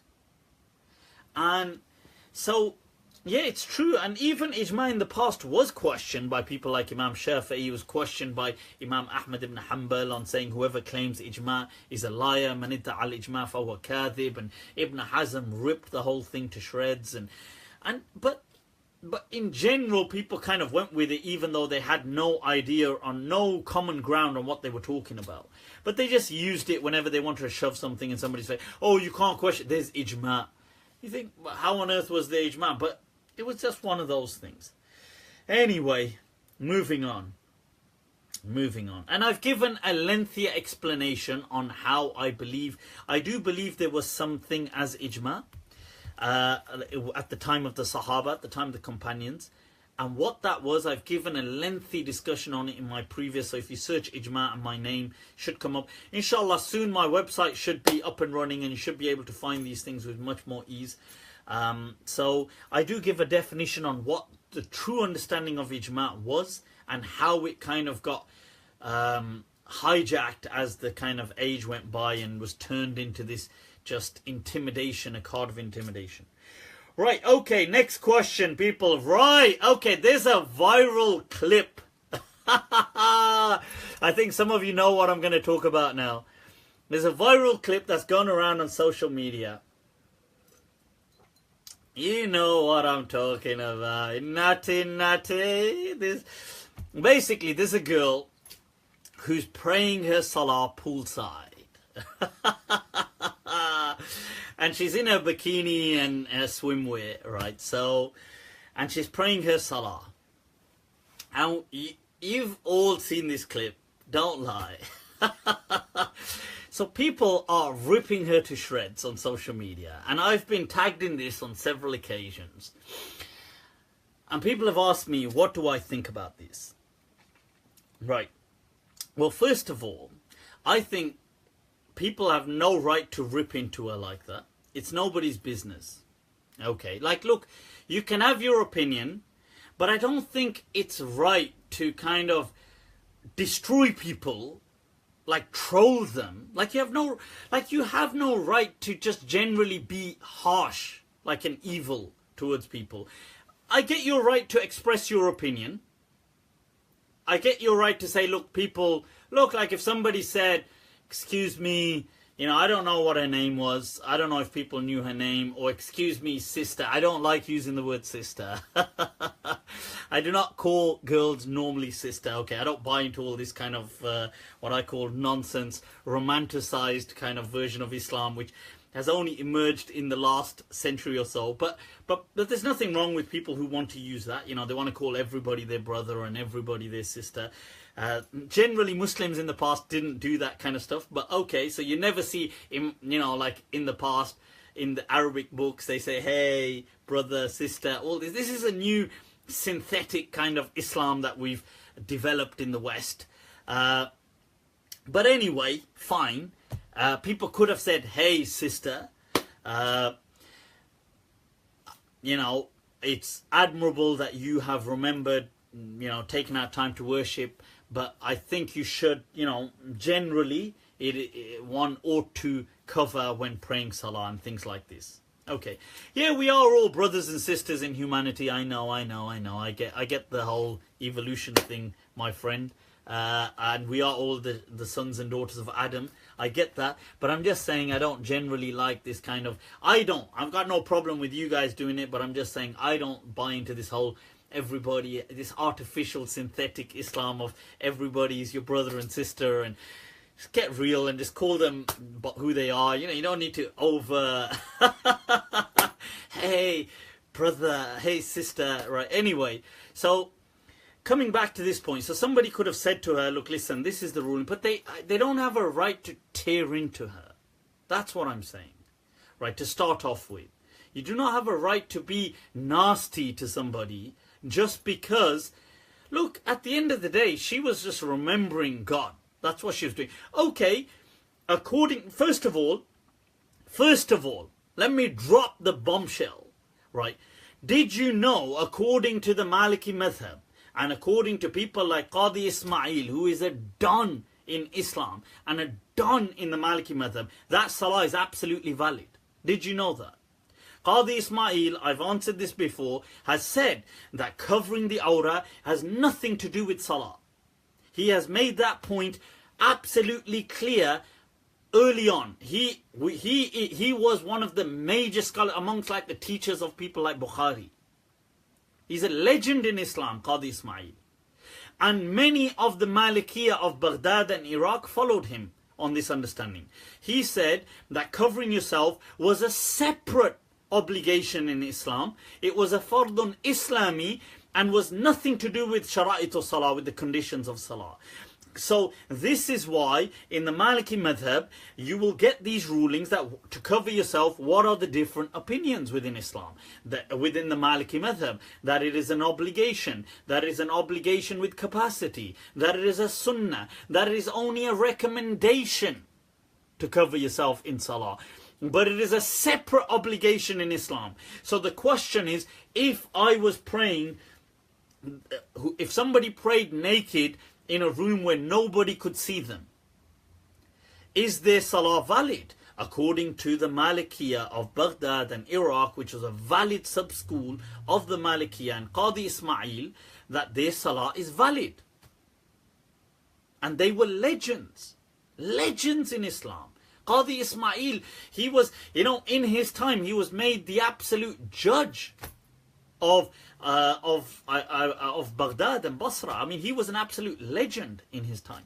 So this understanding, that just to show this is within the school of Medina, within Sunni Islam, it is a valid understanding within Islam, that covering yourself is a separate obligation which is independent and immaterial to salah.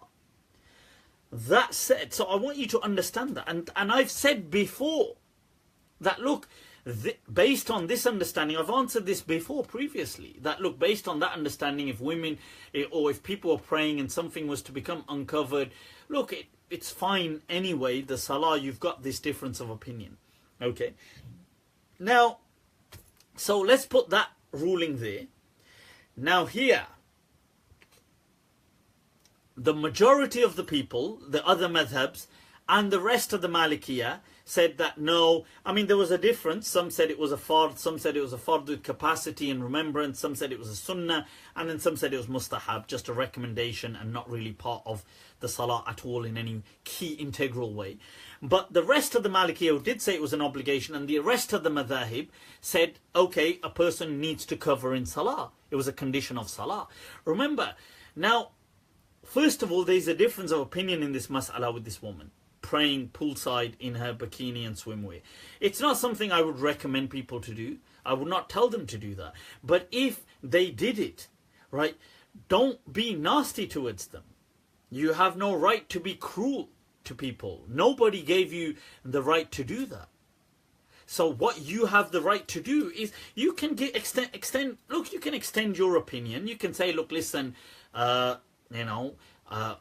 because I actually think it's amazing. Wallahi, I actually saw the fact that, wow, somebody who, and I'm being stereotypical, just as people will be stereotypical of me, I'm being stereotypical, seeing somebody in swimwear like that, you wouldn't think that they're necessarily somebody so, and that's wrong of me to judge like that, but I'm just being honest, that you wouldn't think that, oh, that maybe they have a deep connection with Islam. But, wow, she does. You know, the fact that she, at poolside, put herself to praying and remembering Allah is in itself an amazing thing that she could have just said, forget it. Who gives a damn? Okay, but she may have done it in a way that according to many, not according to all, according to many, invalidated the prayer. So, fine, you know, there's still a difference of opinion, but you could respectfully, nicely extend a kind word. You know, you will get very far with kind words. To tear into her, she'll probably just stop praying, thinking, look, and she never recorded herself, somebody recorded her. Anyway, so that was my point.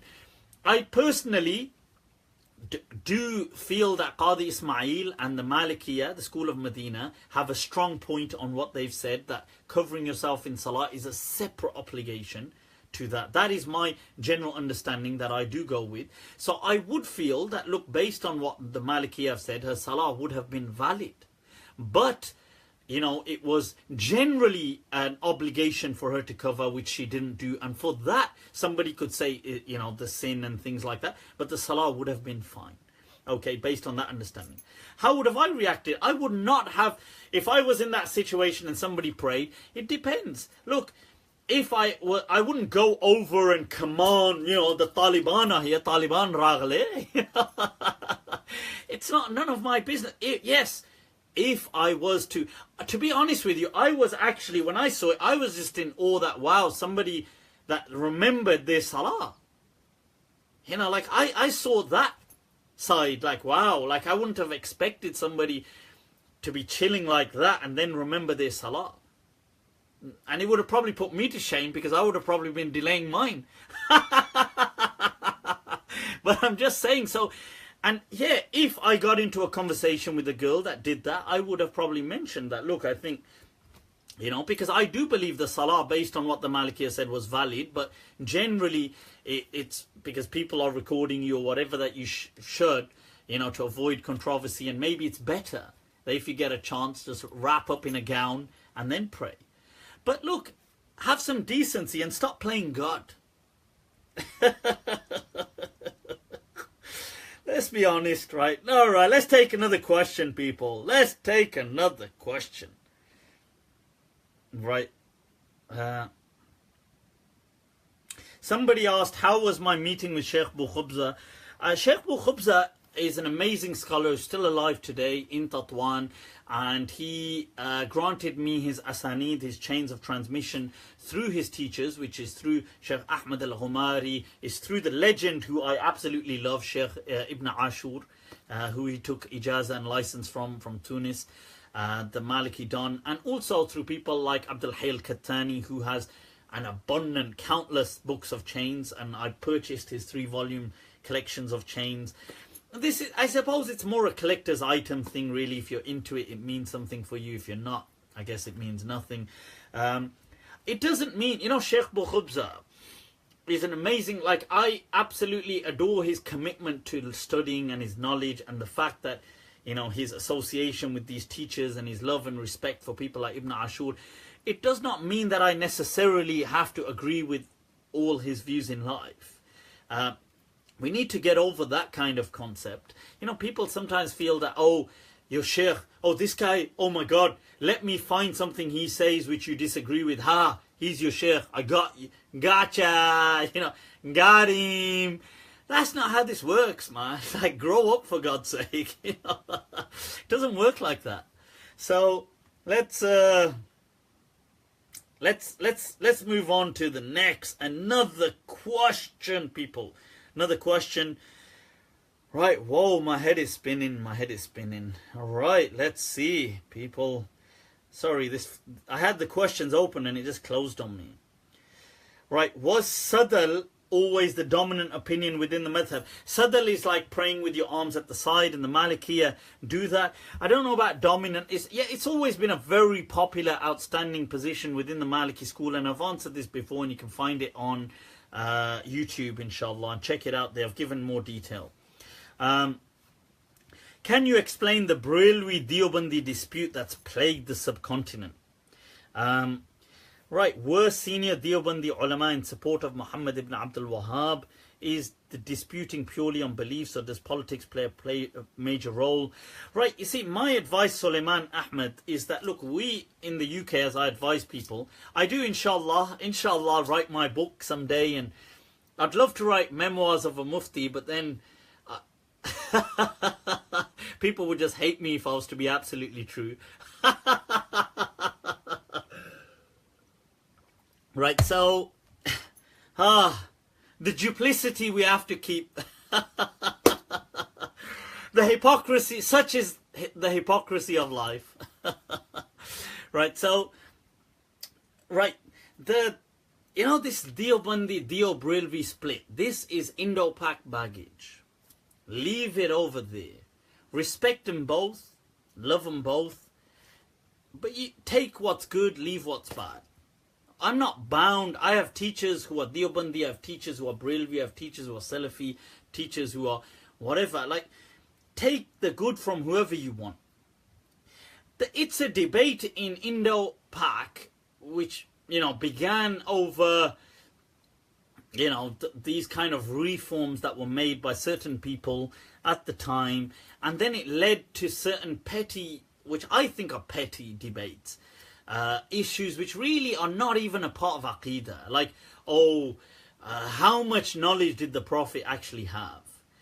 I mean, what kind of an absurd question is that even? Like how much knowledge did the Prophet have? Like what do you want me to measure it? Like, how the hell do I know? You know, like, grow up, for God's sake. And why is this even important?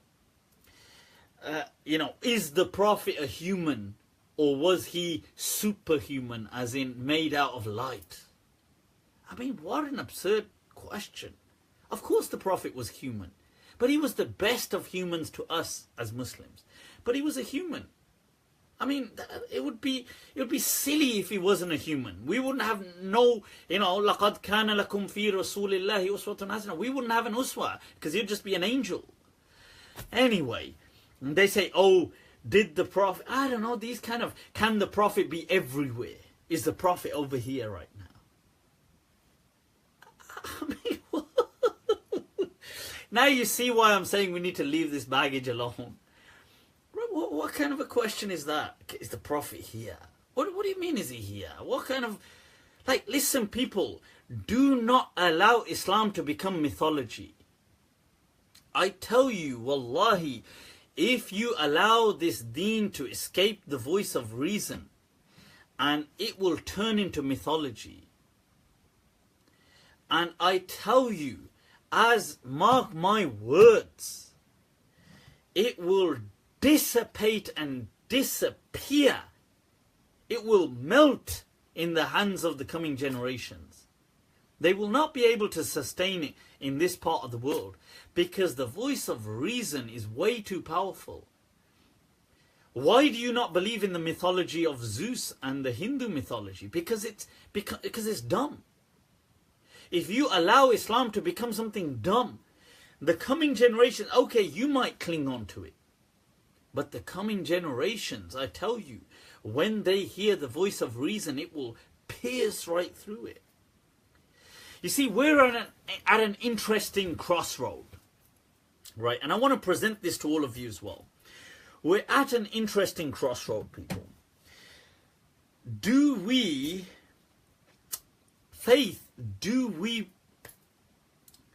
present certain truths as Muslims, which are truths, but they may end up shaking the faith of people? Or do we allow their faith to be sustained the way it is, but it's built on superstitions and mythologies and non-truths? Like, what do we do? Now, I say that an insecure faith, like people say to me, yeah, what you're saying is right. Like sometimes I teach things and people will say, that's right, but if you told people this, then it might question everything they've known about Islam. And therefore they might lose Iman. And I get what they're saying, and I believe their concern to be sincere. But do we allow Islam to be just passed on as mythology and nonsense or non-truths, just so these people can hold on to it? Or do we get to the foundations and allow Islam to be built on the foundations of truth, but it will result in it shaking in the minds of certain people? Now, I believe that an insecure faith built on truth is much greater and valuable in the eyes of Allah than a secure faith built on lies. That, to me, I refuse to believe on, like, have a faith built on lies, no matter how secure it is. So that is my understanding. Now, why am I saying this? Because look, these kind of things, these kind of mythologies that we get, these kind of beliefs on magic, and I saw this YouTube clip about this guy with doing all these jinn things, and all these people believing in these demonic possessions and folklore and mythology and superstition and evil eyes, and it's absurd. It's absolutely absurd. We really need to return to the voice of reason. You see, what makes human beings unique?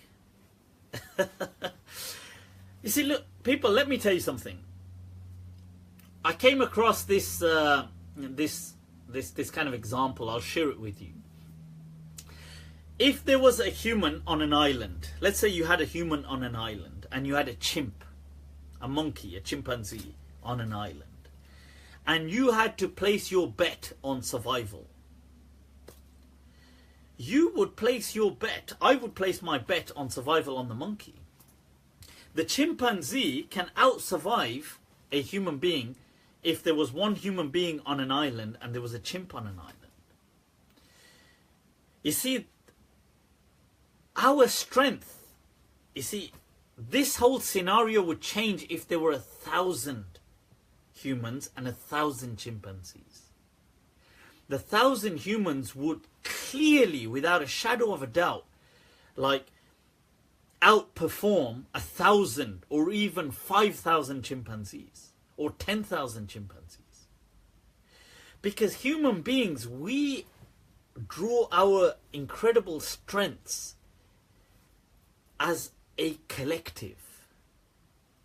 Because what we can do is we can create imaginative realities. That's really important for us to understand. And using these imaginative realities, we can trust each other. Now, I say imaginative because, and people might get offended, but what I mean by that is they don't have an object, they don't have a reality in front of us. But we need to embrace that because it's the truth. So many of the things, one of the great, look at all the things that are so integral to our lives today are only an imaginative reality. Like, obviously, religion would fall under that. But, you know, things like currency, money is only an imaginative reality. The fact that I am British or we live in Britain is an imaginative reality. The fact, even rights, properties, you know, I mean, not the actual thing, but the fact that it's a property is an imaginative reality.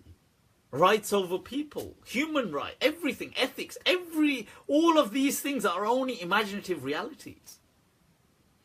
Laws of physics, all of our understanding of them, quantum physics, our understanding of them is an imaginative reality. But it's testable. But what I'm trying to say is, look, this is what makes us unique. But we need to, along the way, question these realities that are presented to us. Look, like this chimpanzee, this monkey. If you ask this monkey to give you a banana, let's say this monkey had a banana, and I asked this monkey to give me his banana, and in return of him giving me his banana, he can have infinite bananas once he's dead. The monkey would never give you his banana. But the human will. See, this is the power that lies in these imaginative realities that we've created. That, you see, it's true though. You could never get a lion or an animal to give up anything it has for a promise of infinite, let's say, replacements once they're dead. They would never give it up. But humans, you can. And in that lies our power, but also our responsibility. Like, we need to be able to question and not be exploited as well. Because look, these imaginative realities and the abilities to work as a cohort and a community are amazing. But at the same time, you know, it's like somebody said, they said, but, you know, monkeys don't reach the moon. Monkeys don't, you know, cure cancer. Monkeys don't create cars or run the world or create aeroplanes. But at the same time, monkeys don't create concentration camps. Monkeys don't conduct genocide. Monkeys don't, you know, subject other monkeys to horrific forms of torture. Monkeys don't, you know, like animals don't do that either. So the important thing in understanding this is that, look, narratives are great. Narratives are, you know, they are what make us great. And within Islam, we have many narratives being all the time presented to us. But look, make no mistake, wallahi, so much of what we have, it's all part of our heritage, and I'm part of this, but it has, through the centuries and decades and centuries, it's gone through millions of minds and been reinterpreted all the way. The Prophet, for example, when he was asked about Islam and Iman, when the Prophet was asked what is faith, he said faith is believing in Allah, His Messenger, His book, that there will be an afterlife and this and that. That's it. Today, what is faith? You will get books and books saying faith is this creed. So, you know, like, if you don't, should you question one of these, you are no longer part of this faith. Today we will have concepts, opinions. Like, let's not be naive. Much of what we have, it is an amazing legacy. We love it. But it has gone through a huge process of institutionalization. A huge process. So we need to have the faculties, the cognitive faculties, to question things, to reason with things, to look at things and say, I don't know. We need to be in touch with the maqasid of Islam, the kind of objectives of Islam, because times are changing. Rulings will need to reflect their times. So we need to do that.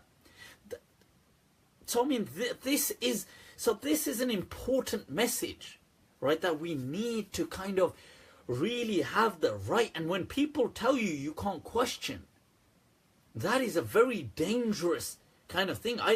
Anybody who's telling you that you do not have the right to question, that is unacceptable. To me, that is a disservice to Islam. And people say, yeah, but if you teach people to question, they will question their faith. Let them, goddammit. Let them question their faith if that's what it leads to. But do not let them build a faith upon the foundations of non-truths. Because when they convey, it will crumble. So I think it's important. I think it's important. Sometimes, sometimes I get emotional, yeah.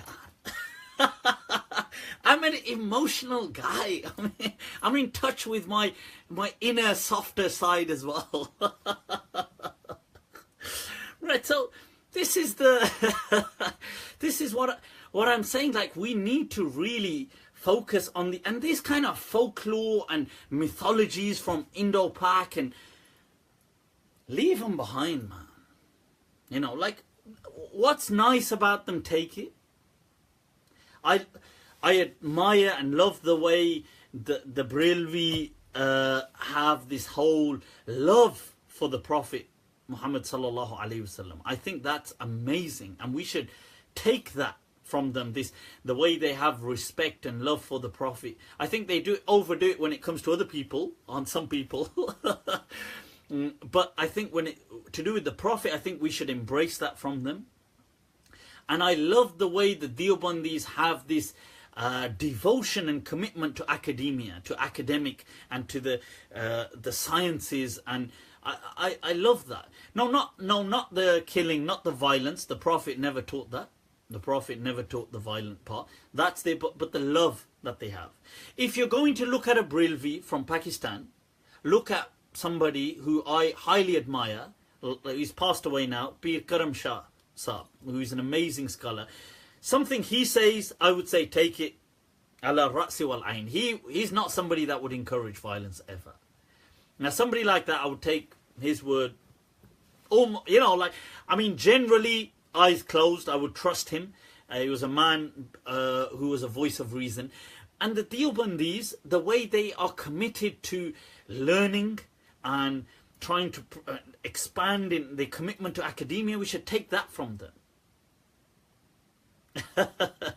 Right, the question. So I think take what's good, but don't take the folklore and the ritual, that kind of stuff. Leave that all where it is.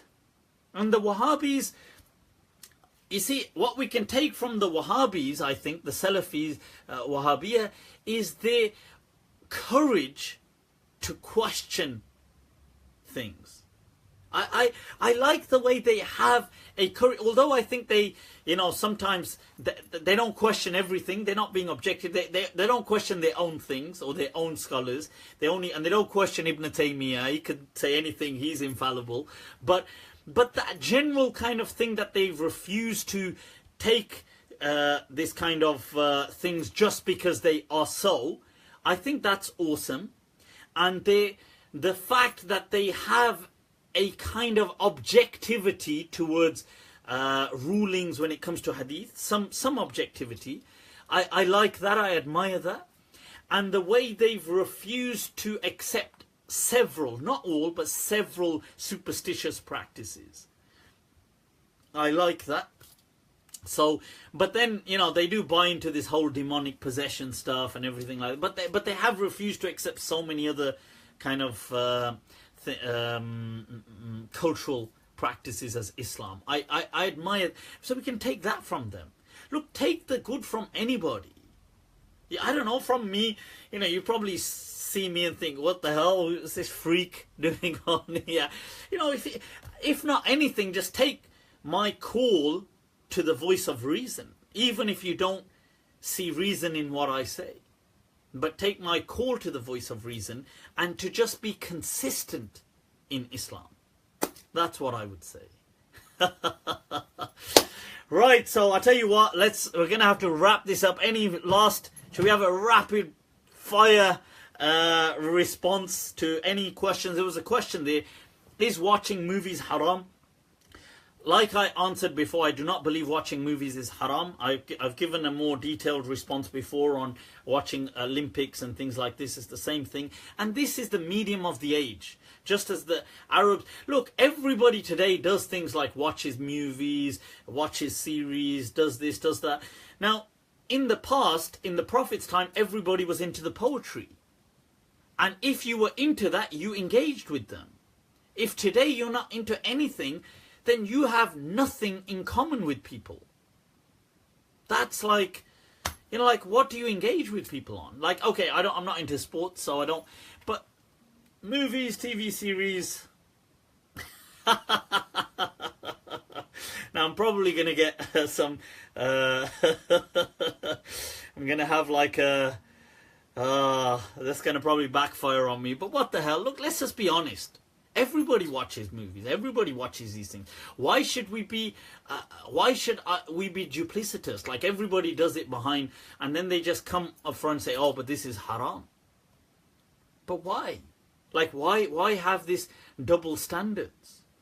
Watch whatever you're gonna watch, man. You don't need to get everything rubber stamped in Islam by God. You know, we have this syndrome that we need everything kind of like, oh, I'm about to check a text message. Can God stamp it for me? Oh, I'm about to go. Oh, and I'm watching this. Can God stamp it for me? Oh, and I'm listening to this. Can God stamp it for me? I think you've misunderstood how this thing works. God doesn't work for you. It's the other way around. Okay, so let's... people, the drink has come to an end. Allah, look at that. The glass is empty. Or is it just prepared for another refill? Is that what it is? You know, Ghalib said, he said that हाथों को जुम्बिश नहीं, हाथ को जुम्बिश नहीं, आंखों में तो दम है. He said, even if my hands have become so weak that I can't reach the glass anymore, at least that my eyes still have strength to look. Rehne do abhi sagar o mina mere aage. That leave the drink and wine in front of me. At least let me look at it if I can't pick it up. Legends. Right, people, I'm going to leave you to it. Inshallah, it's been awesome. Right, if you are on Facebook, like my other page, my public page, people. Like it, goddammit. Ab kya karoon, yaar? Do I have to buy those likes? Can't you just like it, goddammit? You know, when people look at people like Dawa Man and he's got like 200, 300,000 likes. And then I look at me and I think, yaar, kya kamal kiya hai maine, yaar? I can't even get So like my page, right, share it. If you're on Twitter, add me. I'm just being honest with you. If you're on Snapchat, you can add me, Malm 2014 2014, Malm MALM 2014. You can fire me your questions, shoot them up there. I do respond on Snapchat as well. So that's all good, inshallah. Whatever you do, people, take very good care of yourselves. It's as always an absolute pleasure. And always with a dua. Look at this. Subhanallah wa ta'ala amma yasifun. Allah is above what they ascribe to him as in descriptions. Wa afdalu salati wa salam ala al-qa'il al-mamnoon. And the best of blessings and salutations be upon the blessed one who said, the messenger of Allah who said, al-madinatu khayrul lahum in kanu ya'lamun, that indeed Medina is better for them. But if only they knew. Alright people, with that, take very good care of yourselves. Wassalamu alaikum wa rahmatullahi ta'ala wa barakatuh.